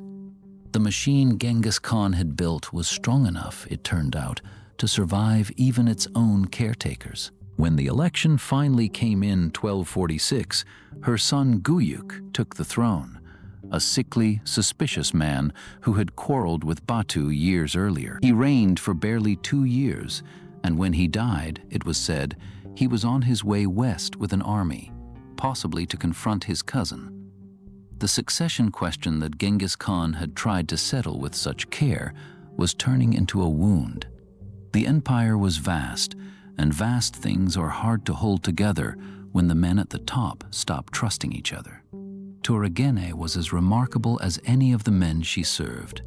She had been a woman of the Naiman and the wife of a Merkit chieftain before she was taken by the Mongols and given to Ögedei. The Kurultai she finally allowed to gather in 1246 was a city of tents, and the friar Carpini was there to watch Guyuk be lifted onto a felt carpet and raised up as Great Khan. But the splendor covered a deepening rift because Guyuk distrusted Batu, and within 2 years he was dead. The empire now stretched from the Pacific coast of Korea to the plains of Hungary, from the frozen forests of Siberia to the Persian Gulf. No single rider could cross it in less than a year. Mongol authority ran unbroken across more than a quarter of the world's land surface, and the roads were safe for merchants in a way they had never been before. But the very size that made the empire extraordinary also made it ungovernable by one man. Genghis Khan's grandsons each had their own territories, their own armies, their own ambitions. And the question of who would rule it all was about to tear the family apart. The empire did not tear itself apart all at once. It broke slowly along the fault lines of a family, and the first crack came in the generation of the grandsons. When Guyuk died in 1248, the succession question had grown sharper, and the answer came from an unexpected quarter.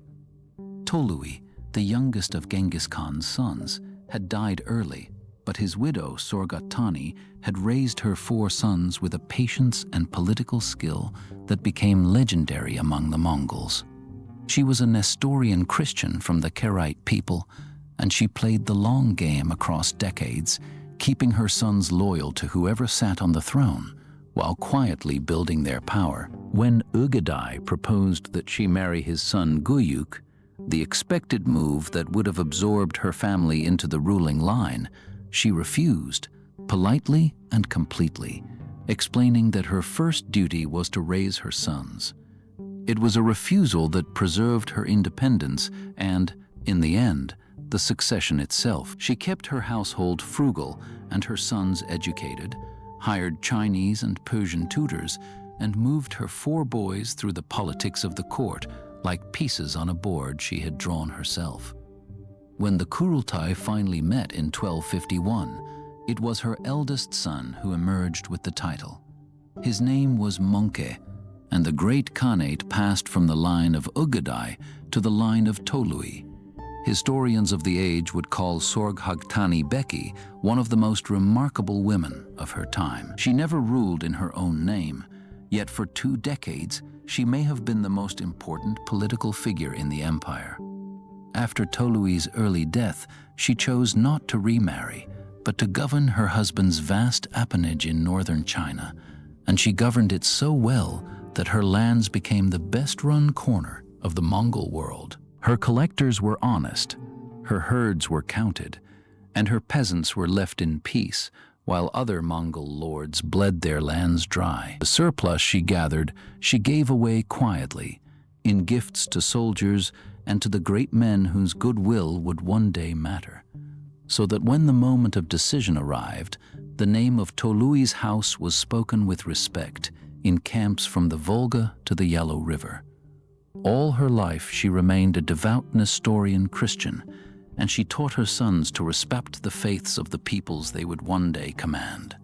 Her patience paid a precise dividend. For years she had cultivated Batu, the senior prince of the Golden Horde in the west, with careful courtesy, and it was Batu's support, more than any speech at the Kurultai, that lifted Möngke onto the throne in 1251. She did not live to see her 4 sons divide the world between them, but the world they divided was, in large part, a world she had prepared for them. The transfer was not clean. The Ögedei family had held the throne for 2 decades and did not intend to give it up, and what followed was the first great purge inside the empire, a settling of accounts between cousins. Members of the old ruling line were arrested, tried before hastily convened courts, and executed, some by methods that made the point that this was not politics but survival. Möngke, for his part, proved an austere and disciplined ruler, closer in temper to his grandfather than to Ögedei. He banned the casual extravagance of the previous court, insisted on strict accounting of taxes and herds, and set the empire back to work. He ordered a census of the whole empire, the first in Mongol history, so that taxes could be levied with arithmetic instead of memory. He unified the rates of tribute, rebuilt the postal stations, and minted coins for the first time, so that a merchant could travel from Karakorum to Baghdad and settle his accounts in something other than cattle. The reforms were dry work, the work of ledgers and inspectors, but they were the reason the empire reached its greatest power in his reign. A state that can count its people and its wealth can command them. Under his hand, the machinery tightened again. Möngke saw the world as his grandfather had seen it, unfinished business in every direction. he set in motion the largest coordinated military operation in Mongol history, a two-front war planned from Karakorum itself. To the south, he sent his brother Kublai to complete the conquest of Song China, the wealthiest state on earth, a campaign that would demand navies, sieges of enormous fortified cities, and patience measured in decades. To the west, he sent another brother, Hulagu, with the largest army the Mongols had ever dispatched, with instructions to settle every account from the mountains of Persia to the shores of the Mediterranean. Hulagu's march west was an empire-killing machine in slow motion. The first obstacle in his path was the order known in the West as the Assassins, the Nizari Ismailis, who had built a network of mountain fortresses in the Alborz Mountains of Persia and defended them with the most feared tactic of the age, the secret murder of enemy leaders by fanatical devotees. The Assassins had defied every power that touched their mountains for 2 centuries. It took Hulagu 1 year. In 1256, the great fortress of Alamut, the Eagle's Nest, fell, and its library, one of the finest collections of learning in the Islamic world, was burned in the process. The order that had terrified sultans and caliphs simply ceased to exist. Before the columns moved on toward Baghdad, it is worth understanding who these people were and why their name carried such weight. The order had been founded a century and a half earlier by a Persian named Hassan-i-Sabah, a man of furious conviction who seized the fortress of Alamut in the year 1090, almost without bloodshed, by winning over its garrison with persuasion rather than siege. From that single peak, he built a state without an army in the ordinary sense. His followers were too few to meet their enemies in the field, so he trained a small corps of young men, the devotees, in languages and manners and the arts of disguise, and sent them out one by one to kill the single man whose death would change everything. Always in public, always at close range, always willing to die in the act. Around them grew a legend darker than the truth and more useful to them. Travelers spoke of an old man of the mountain who kept a hidden garden behind the walls of Alamut, a paradise of streams and fruit trees, and who showed it to his young men while they lay drugged, so that they would believe this garden awaited them after death and go to their killings without fear. The story, made famous long afterward by Marco Polo, is probably a fable, but it explains the dread the name carried for 2 centuries. Hulagu came at them with the one thing no assassin's knife could reach, an entire army, and he took the mountain strongholds one by one until the Grand Master of the Order, Rukn al-Din Qurshah, rode down from his last refuge and surrendered. Then Hulagu turned south toward Baghdad, the seat of the Abbasid Caliphate, the symbolic heart of the Islamic world for 500 years. The Caliph, al-Mustasim, was by all accounts a weak man, surrounded by courtiers who assured him that no barbarian army could touch the city of peace. He refused to submit, refused even to prepare seriously, and when the Mongols appeared before the walls in January of 1258, the city's defenses were nothing like its reputation. The siege lasted barely 2 weeks. The Mongols broke the walls, and what followed was one of the most catastrophic events in the history of the Middle East. The sack of Baghdad was not merely a military operation, it was the deliberate destruction of a civilization's capital. Hulagu's army included scholars and advisors, and one of them, the great astronomer Nasir al-Din al-Tusi, rode with the Khan throughout the campaign. Al-Tusi had been living in the assassins' mountain fortresses, kept there under something between hospitality and house arrest, and when Alamut fell, he made the calculation that the Mongols were the future. He advised Hulagu on the siege of Baghdad, and later he would persuade the Khan to build him an observatory at Maraga, with instruments that measured the stars more precisely than anything the world had seen. It is one of the quieter ironies of the age.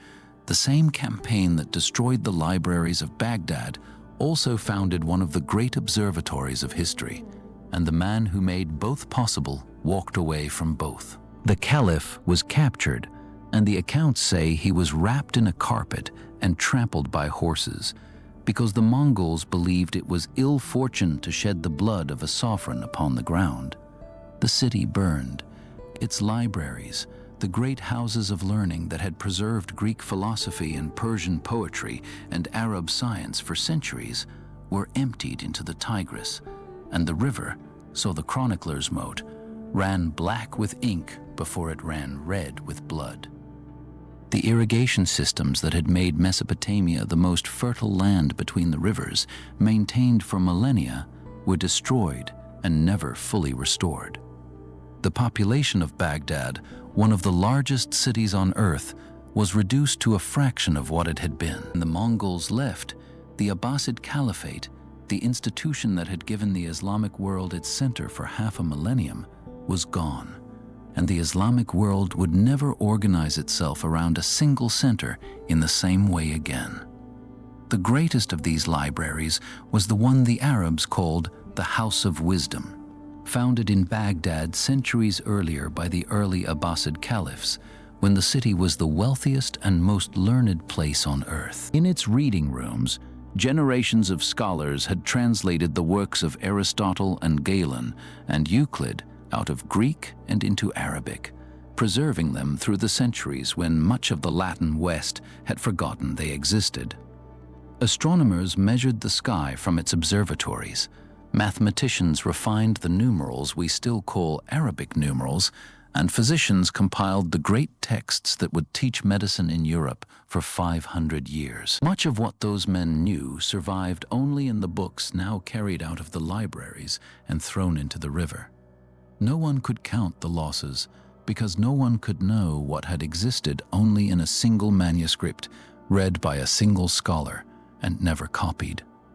A civilization that loses its books does not simply lose information, it loses the thread of its own memory, and the Middle East would spend centuries trying to pick that thread up again. Hulagu pressed on into Syria, Aleppo fell, and Damascus, the great city of the Umayyads, surrendered without a fight, its gates opened by governors who had heard the news from Baghdad and made the arithmetic quickly. The Mongol advance reached the borders of Egypt, and for a moment it seemed that the whole of the Middle East would fall under one roof, from the Oxus to the Nile. But Egypt had something the rest of the Islamic world had lost, a military caste that could fight the Mongols on their own terms. The Mamluks were slave soldiers, Turks and Circassians bought as boys and raised to war, and they had recently seized power in Cairo, creating the only state in the region with a professional cavalry force hardened in battle. When the Mongols sent envoys demanding submission, the Mamluk Sultan Qutuz executed them and marched north with his army, under the field command of a general named Baybars, who would become one of the great names of the age.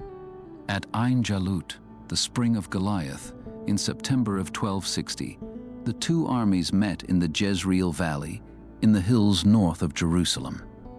The Mamluks brought something new to the battlefield that day, or so the sources suggest. Small bronze tubes mounted on wooden frames, the first hand cannons, which fired stones and bolts with a noise and smoke that frightened the Mongol horses, animals that had never heard such a sound. The weapons were crude, more terror than artillery, but they pointed toward the future of war. The day belonged to cavalry and steel, but the sound of gunpowder had been heard in the hills of Palestine for the first time. The Mongol force was smaller than it should have been.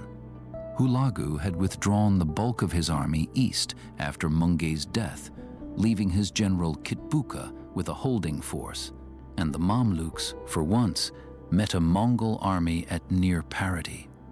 It was a savage battle, and at its end, Kitbuka was dead, the Mongol army was broken, and the Mamluks had done what no army had done in 40 years. The sources record Kitbuka's end in the old heroic key. When his generals urged him to withdraw while there was still a path, he refused. "I will die here," he is supposed to have said, rather than return and tell Hulagu that I fled from his enemies. He fought on foot in the last circle of his guards until the Mamluk cavalry closed over him.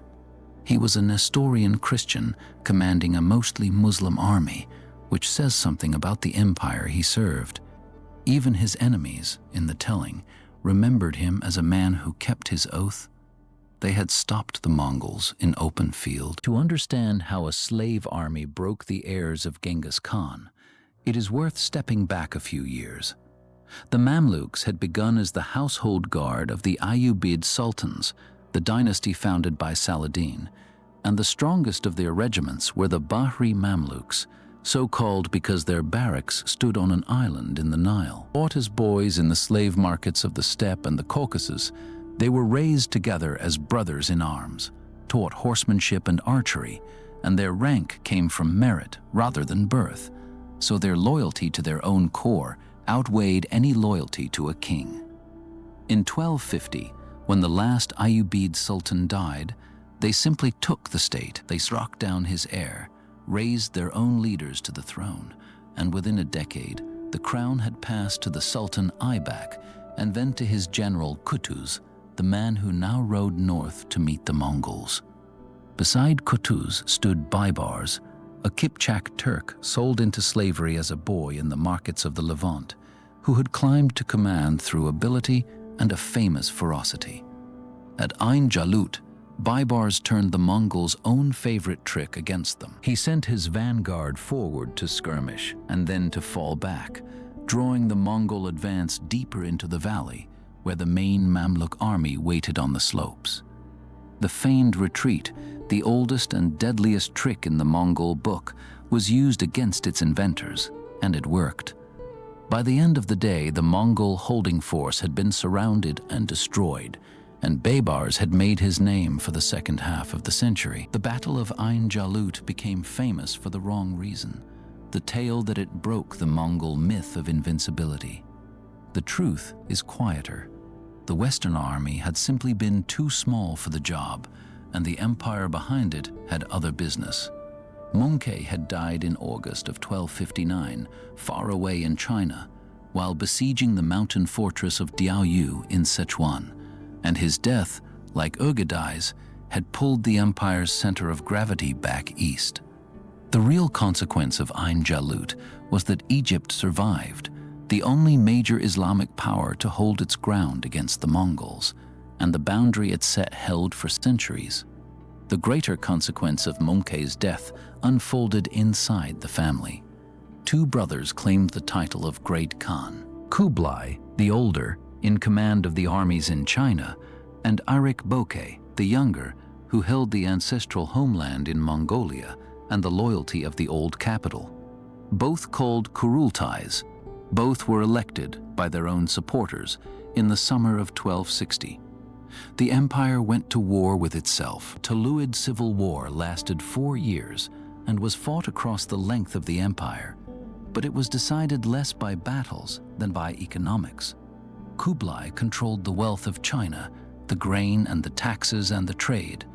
Arik Bokeh controlled the grasslands and the tradition, but a tradition cannot feed an army when its rival holds the granaries.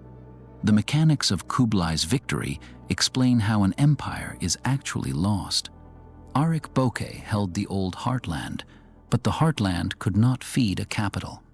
Karakorum and the Mongol court had always depended on tribute, on the grain and cloth and metal that flowed in from the conquered farmlands, and Kublai simply stopped the flow.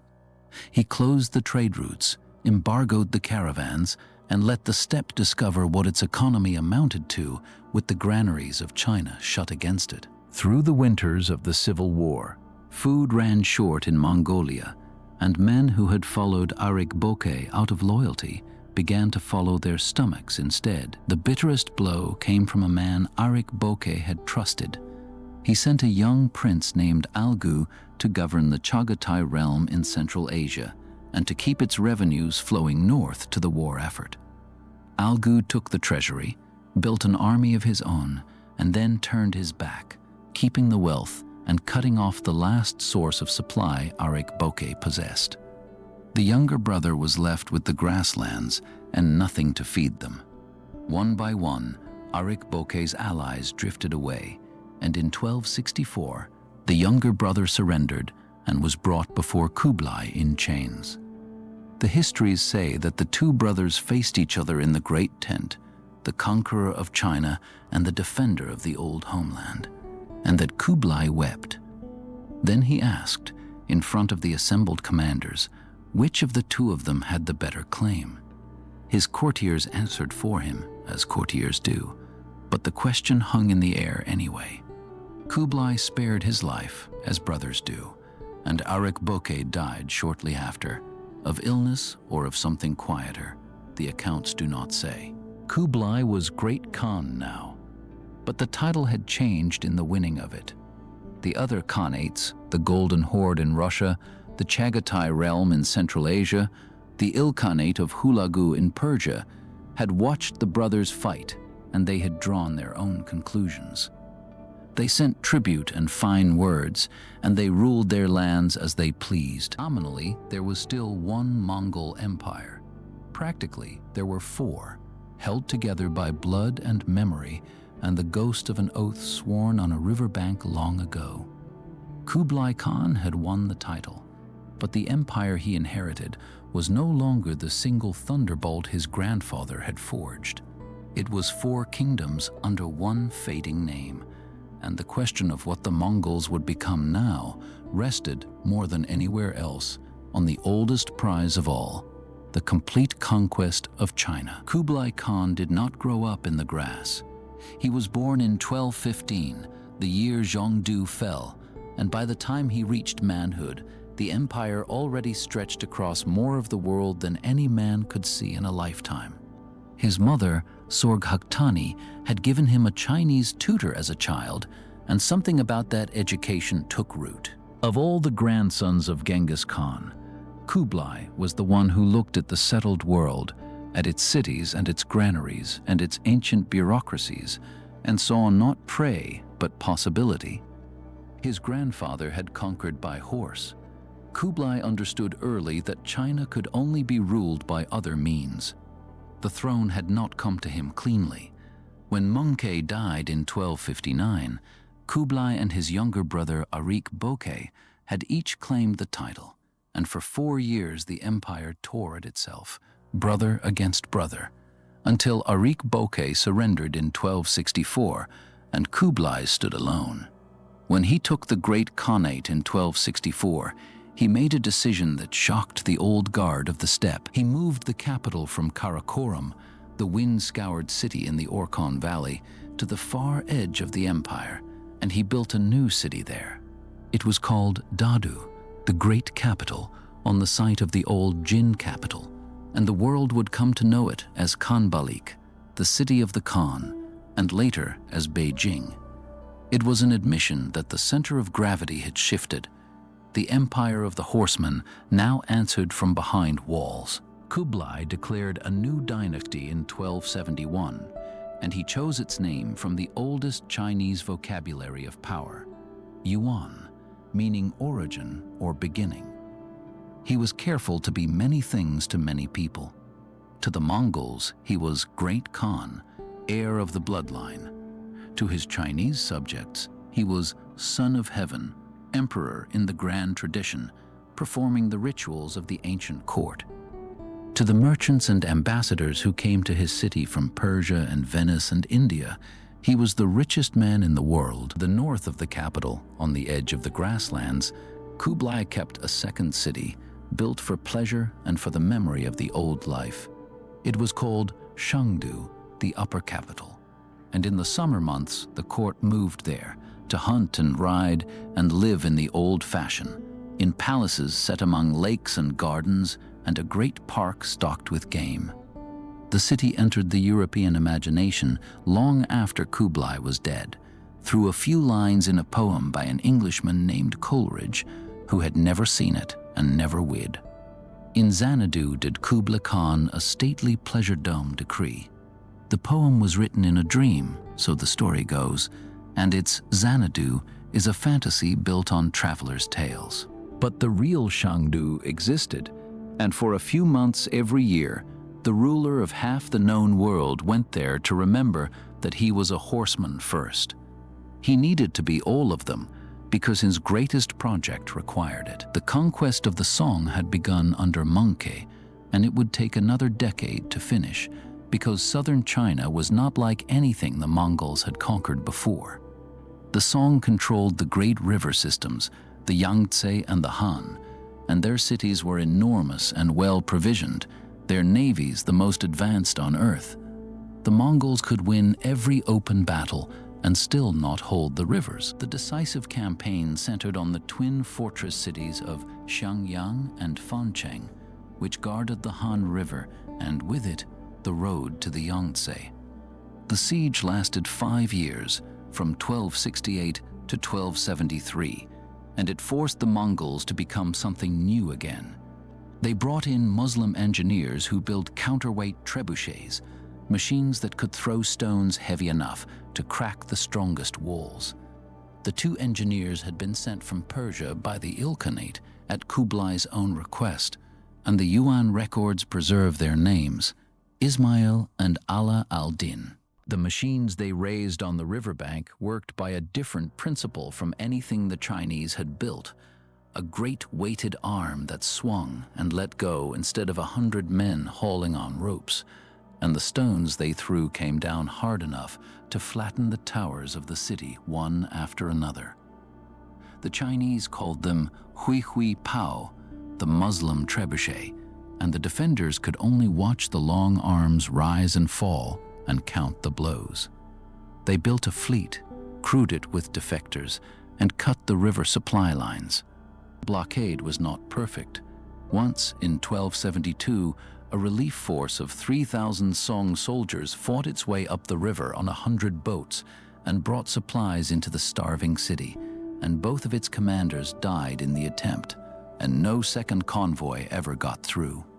The cities held until their defenders were eating every living thing inside the walls, and when Xiangyang finally surrendered in 1273, the heart went out of the Song defense. What followed was a slow, tragic unraveling. The Mongols advanced down the Yangtze in 1275, and the great city of Hangzhou, the Song capital, the most magnificent city on earth by the account of every visitor who saw it, surrendered without a fight in 1276.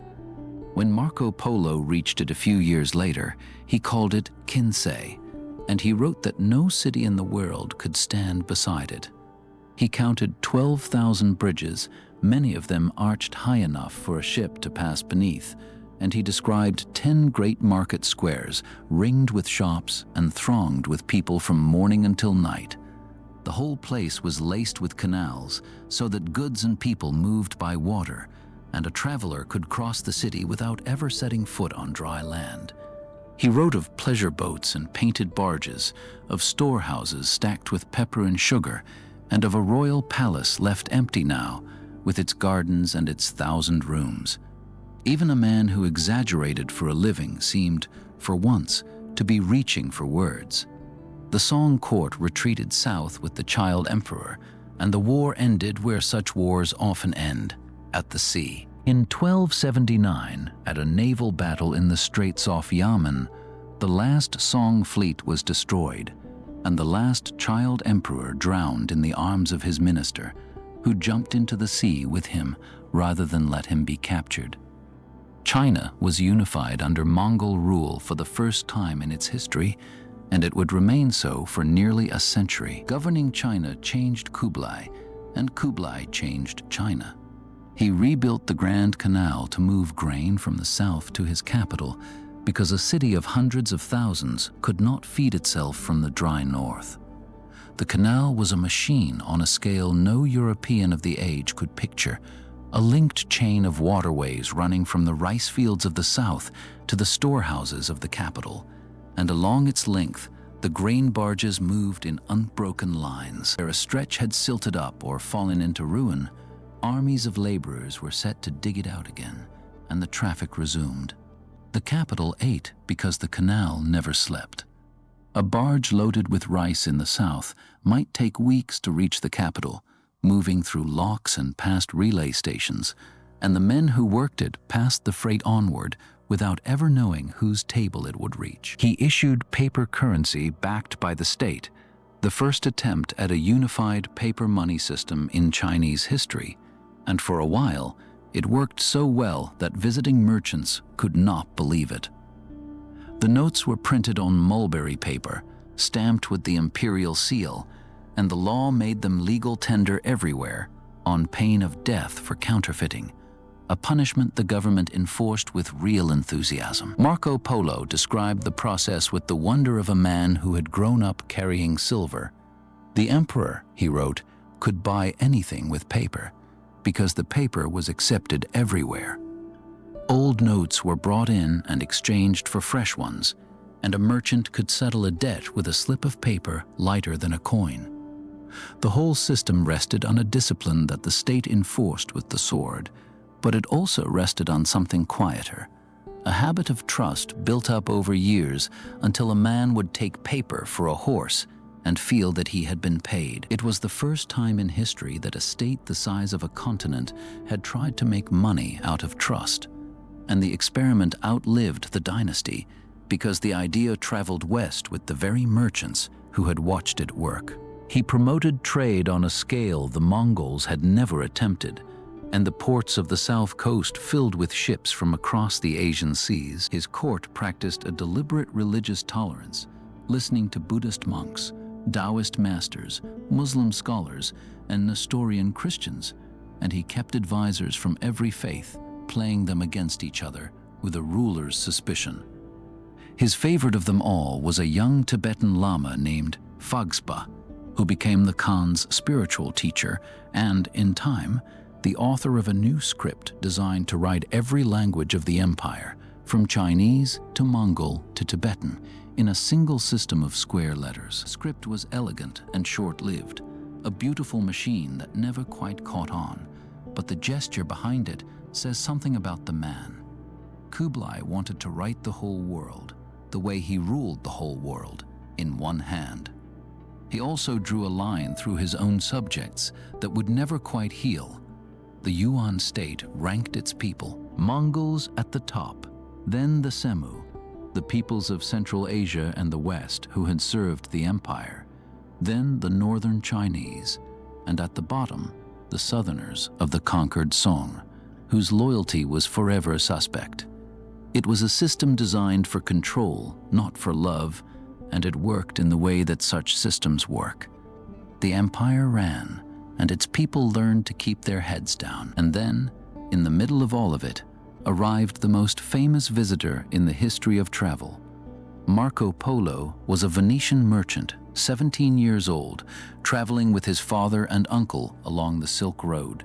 And the story he later told, whether every detail was true or not, shaped how Europe imagined the East for 500 years. He claimed to have served Kublai Khan for 17 years, traveling through the empire on official business, describing its cities, its postal roads, its paper money, and the splendor of the Khan's court in terms that most Europeans dismissed as fantasy. He described the palace at Khan Balik, its walls, its gardens, its 1,000 guests at a single banquet. He described the great Khan's hunting parks and his 4 wives and his 4,000 concubines in numbers that sounded invented because, in many cases, they were. He reported other marvels with a strange precision.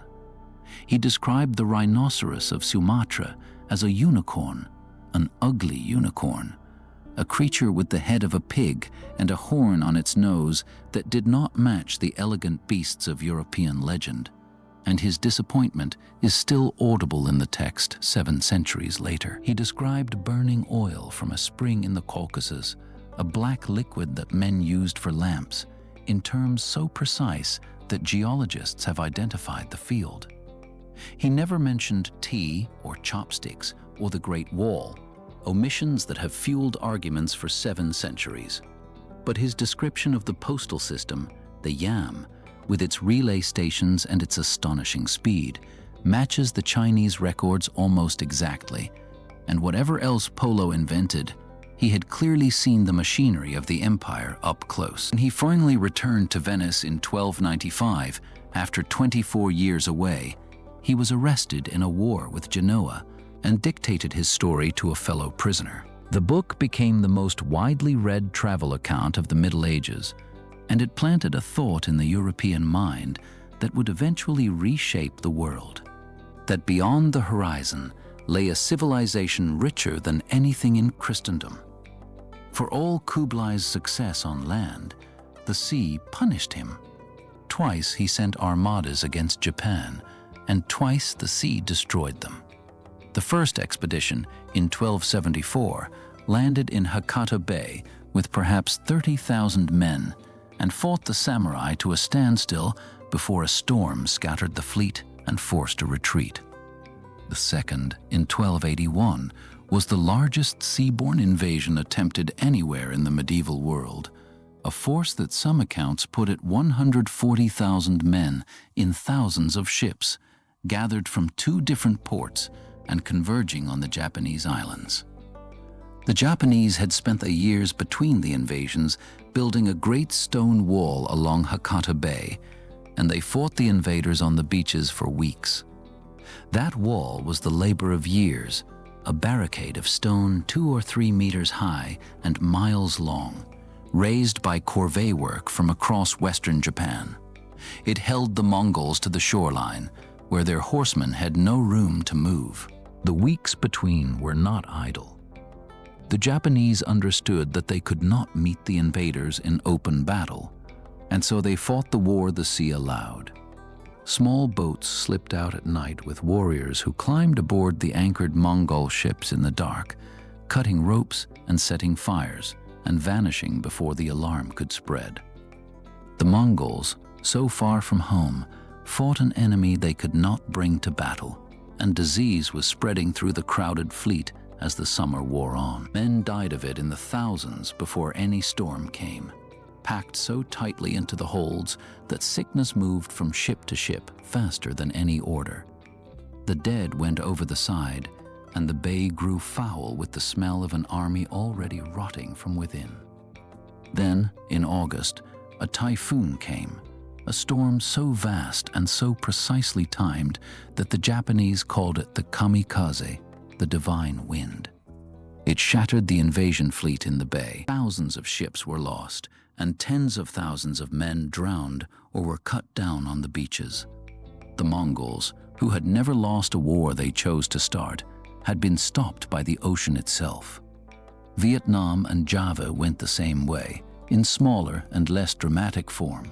The Vietnamese, under their general Tran Hung Dao, avoided open battle when they could, and harassed the invaders when they could not, and the jungle itself fought for them. The Mongol horses sickened in the wet heat, and the supply ships the Mongols sent up the rivers were ambushed and burned, and twice the invaders reached the capital only to find it evacuated and the land around it stripped of food.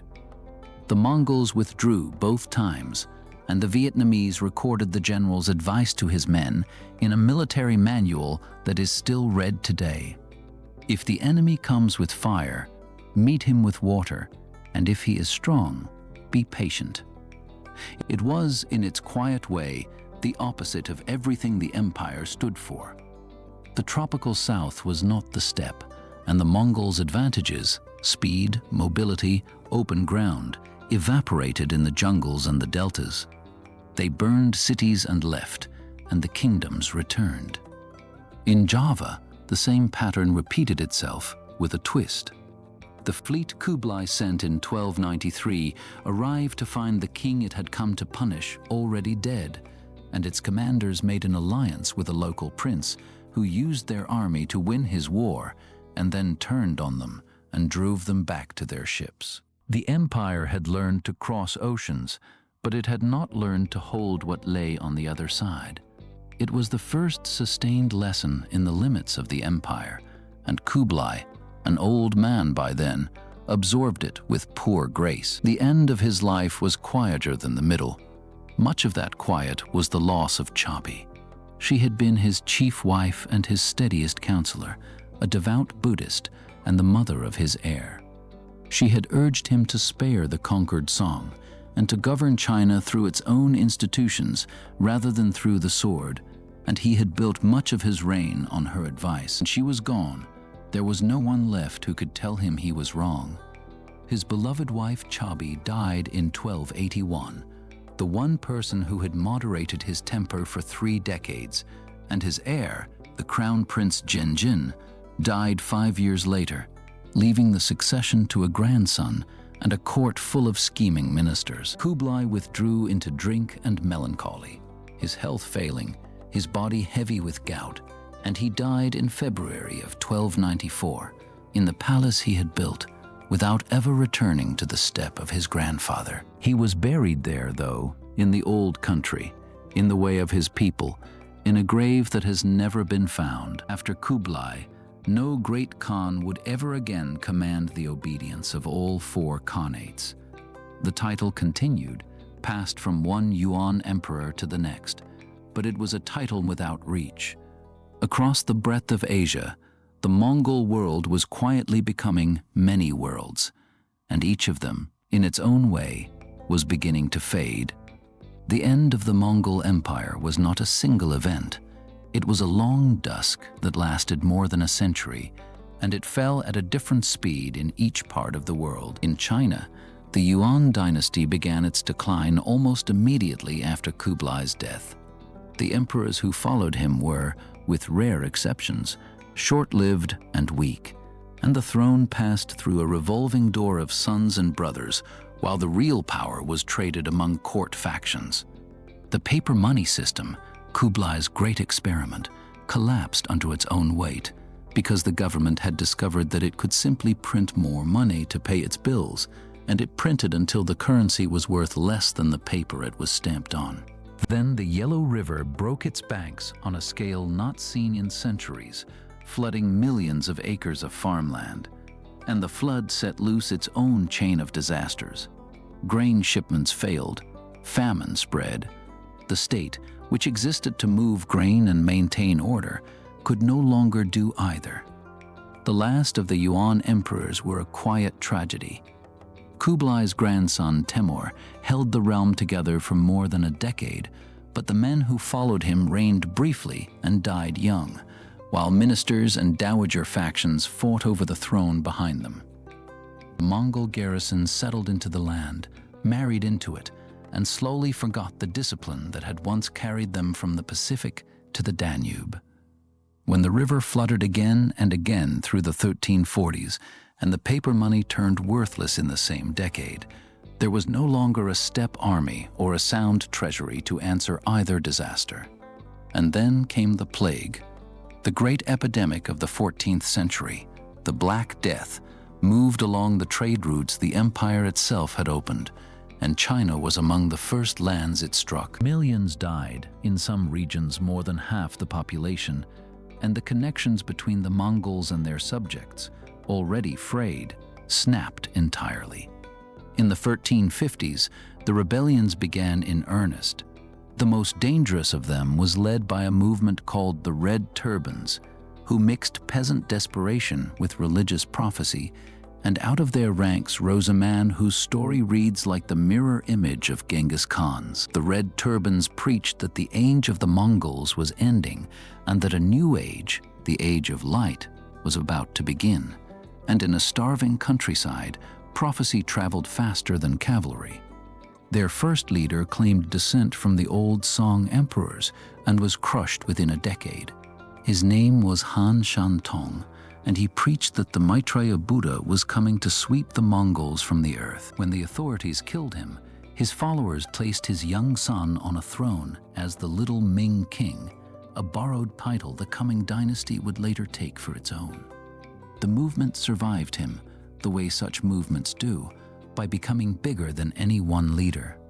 Zhu Yuanzhang had been a peasant, an orphan, a novice monk, a beggar. He joined the rebels, proved himself a leader of rare, cold intelligence, and by the 1360s, he had defeated every rival and turned his army north. The hardest of those victories came not against the Mongols, but against another rebel. In 1363, on Lake Poyang, the great inland lake of the south, Zhu fought the warlord Chen Youliang in a fleet battle that lasted for days and ended with hundreds of ships burning on the water. When it was over, the south belonged to him alone.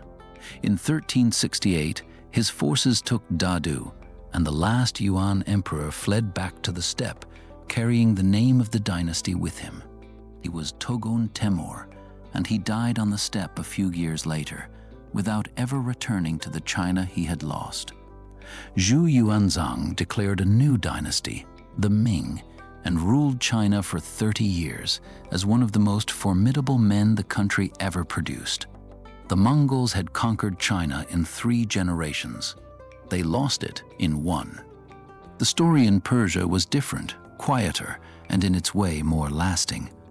Hulagu's Ilkhanate, the Mongol state in the Middle East, began as a garrison empire, ruling Muslims as a foreign, largely Buddhist military elite.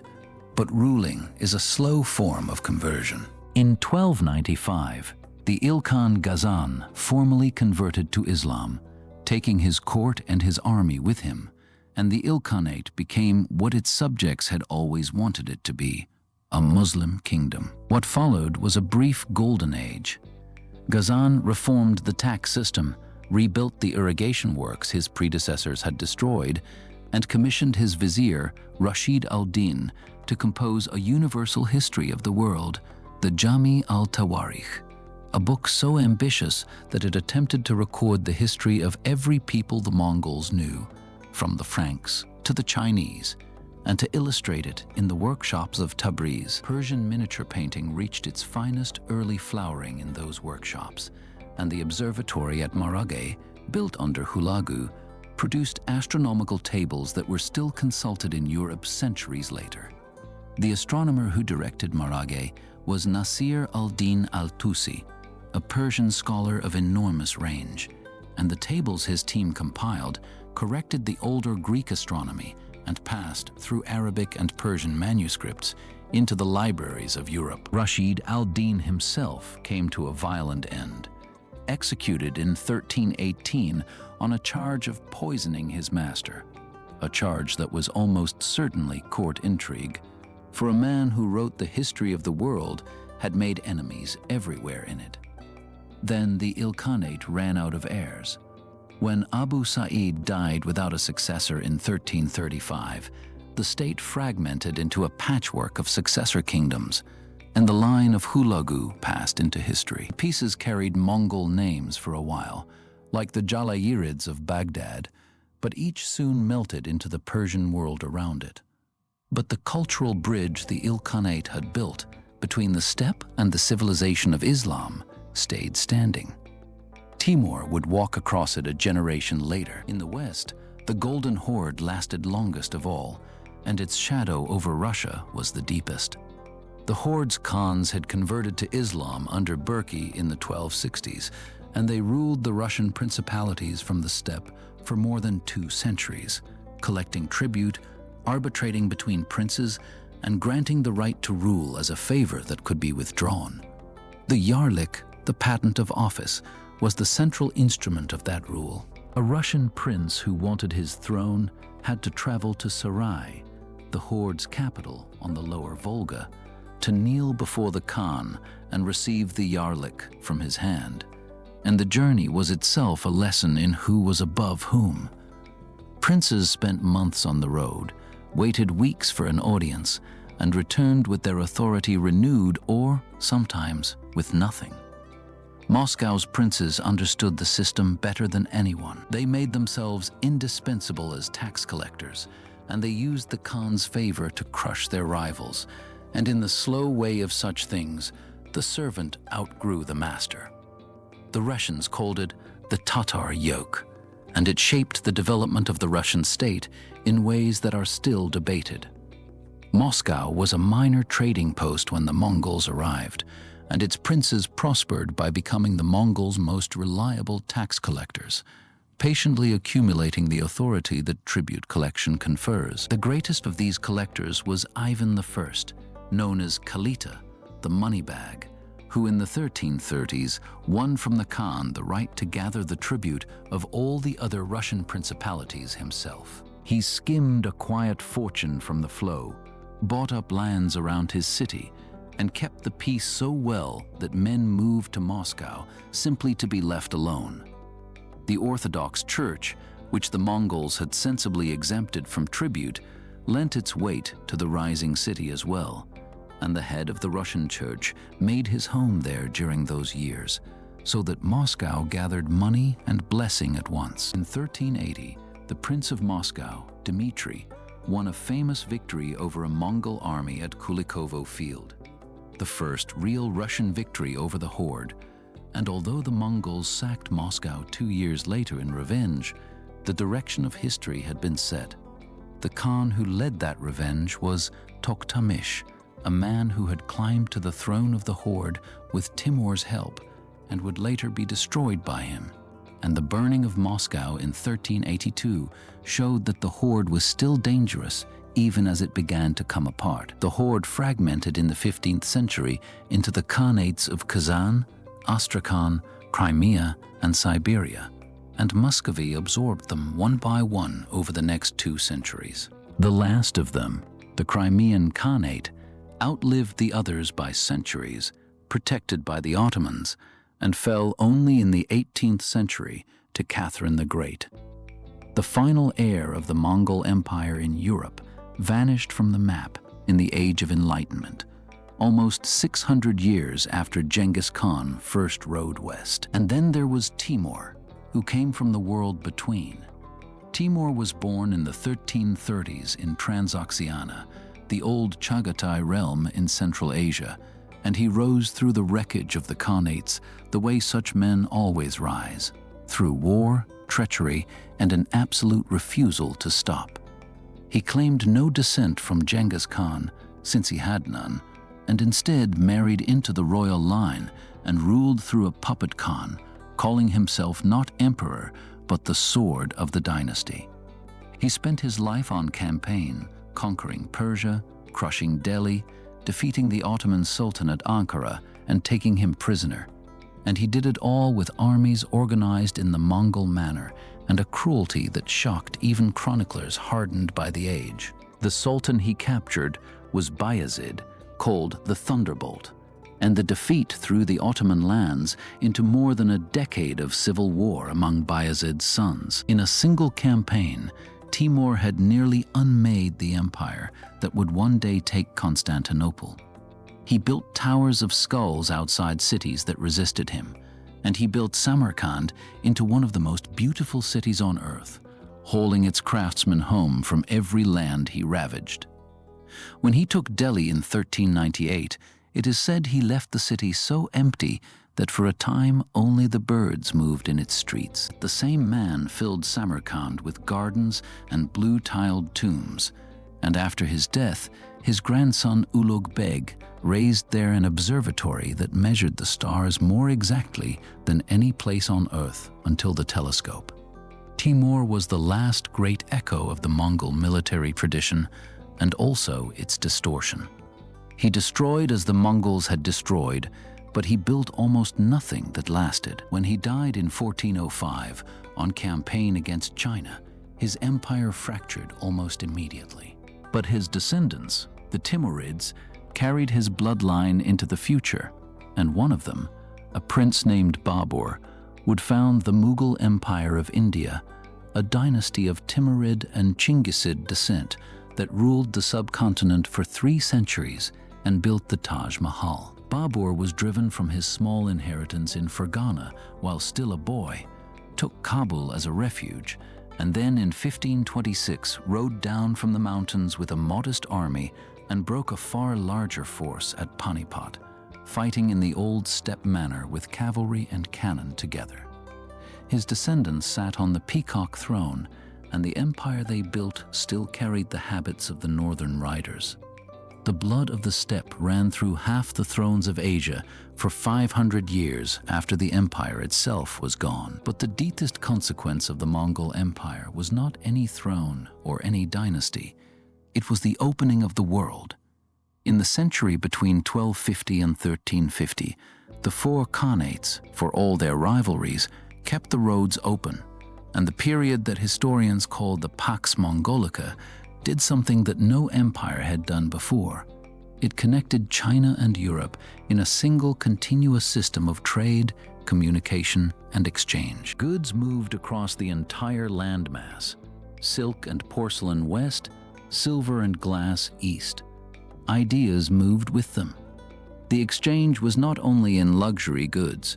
Paper, printing, and the compass traveled west, and within a century of the empire's height, Europe was reading printed books and drawing maps with compass bearings. New crops moved in both directions: buckwheat and citrus, and the technique of distilling alcohol. And with them came the smaller technologies of daily life that no chronicle bothered to record, but every merchant carried. The stirrup iron, the high saddle, the credit note, the habit of writing contracts that could be enforced across 1,000 leagues. The world did not simply trade under the Mongols. It learned to do business at a distance, and the lesson outlived the empire. Chinese gunpowder and the formulas for it traveled west along the trade routes, and the first cannons in Europe were cast within a generation of the empire's height. Persian astronomy reached China, and Chinese engineering reached Persia. Postal systems, passports, credit instruments, the practical technologies of ruling a vast territory spread from the Mongol administration into the surrounding world. The relay stations of the Yam, each stocked with fresh horses, could carry a message or a rider across the empire faster than anything Europe could manage until the railway. The paisa, a tablet of wood or metal stamped with the Khan's authority, served as passport and command, and a merchant who carried one could expect food, horses, and protection the length of the road. It was this guarantee of safe passage, more than any single commodity, that let a Venetian named Marco Polo ride all the way to the court of the Great Khan and return to describe it. And something else traveled the same roads, something that paid no attention to borders or empires: the plague. The bacterium that caused the Black Death moved along the caravan routes and the shipping lanes the Mongols had unified, and in 1347 it reached Europe. The story of its arrival has been told many times. The Mongol armies of the Golden Horde were besieging Kaffa, a Genoese trading port on the Black Sea, when the plague broke out in their camp. The siege was failing, and the dead were piling up, and so, according to the chronicle, the besiegers did the one thing left to them. They loaded the bodies of the dead onto catapults and threw them over the walls into the city. Genoese fled to their ships and sailed for home, carrying the sickness in their holds, and the ports of Italy received them, and the rest is written in the churchyards of half of Europe. Historians still argue over whether the story is literally true. What is certain is that the disease traveled along the empire's roads, and that the connected world the Mongols had built was, in the end, connected for the plague as well as for the silk. Within 5 years, it had killed somewhere between 1/3 and half of the continent's population. The Mongols did not intend this, and no one at the time understood it.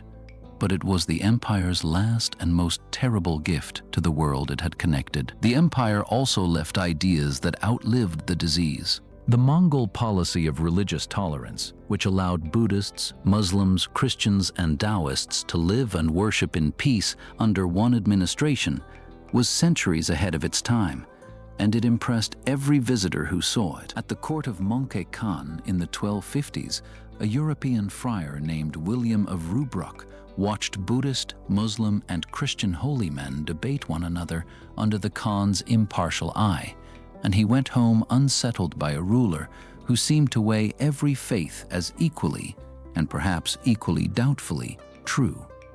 The Mongol principle that envoys and merchants were protected across their territories became, in effect, the first large-scale system of diplomatic immunity, and the Mongol idea of merit, that a blacksmith's son could command armies and a shepherd's son could found a dynasty, quietly unsettled the hereditary assumptions of every society the Mongols touched.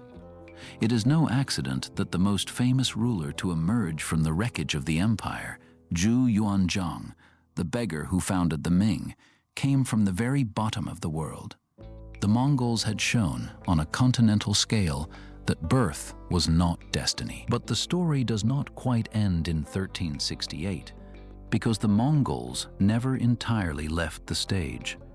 The Yuan remnant survived on the steppe for centuries as the Northern Yuan, and the old homeland, which had once ruled the world, became a small northern kingdom that the new Ming emperors fortified against with the Great Wall as we know it today.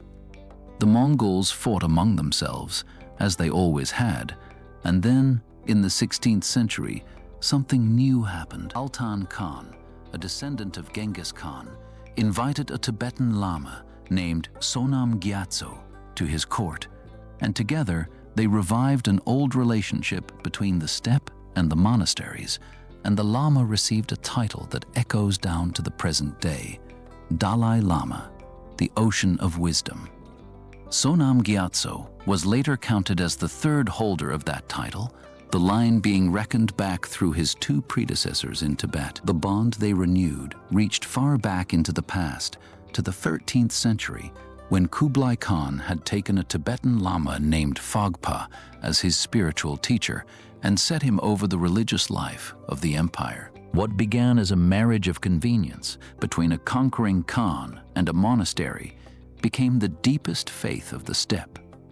Tibetan Buddhism swept across Mongolia, and the nation that had once worshipped the eternal blue sky and then ruled the world found its quiet center again in the faith of the monasteries. The grassland had come full circle. Today, the empire lives on in quieter ways, in the place names of the countries it once ruled, in the genetic record, because roughly 1 man in 200 now living in Asia carries the Y chromosome of a lineage that includes Genghis Khan and his close relatives, the signature of an age of conquest written into human blood. In the borders of modern nations, some of which still trace the boundaries the Khanates drew, and in Mongolia itself, where Genghis Khan has become the central figure of national memory, his face on the currency, his name on the airport, his image on the tallest monument on the steppe. But the man himself was never found. The grave has never been located, despite centuries of searching by archaeologists and treasure hunters and the modern Mongolian state. He was buried somewhere on the steppe, the accounts say, in a place chosen by his family, and the burial party hid it so well that the secret died with them. The old chronicles say that the funeral procession killed everyone it met on the road, and that afterward they ran horses back and forth over the grave until the grass grew over it, and no marker was ever set. The empire he built reached from ocean to ocean and lasted in some form for 600 years. The man himself went back into the grass he came from, and that seems right somehow, because this story was never really about the thrones, or the sieges, or the names of the Khans. It was about a boy who was abandoned in the grass with nothing, and what he made of it. It was about people who lived between the sky and the earth and built the largest land empire the world has ever seen, and then gave it back to the grass they came from. If you enjoyed this journey, and you would like to fall asleep to more stories like this one, you can subscribe to the channel, and new documentaries will find you when you need them. There will be no loud interruptions here, just the slow road and the horizon, and somewhere up ahead, the next story waiting in the grass. Sleep well. The sky is still blue, and the steppe is still there, and the horses are still crossing it, one valley at a time.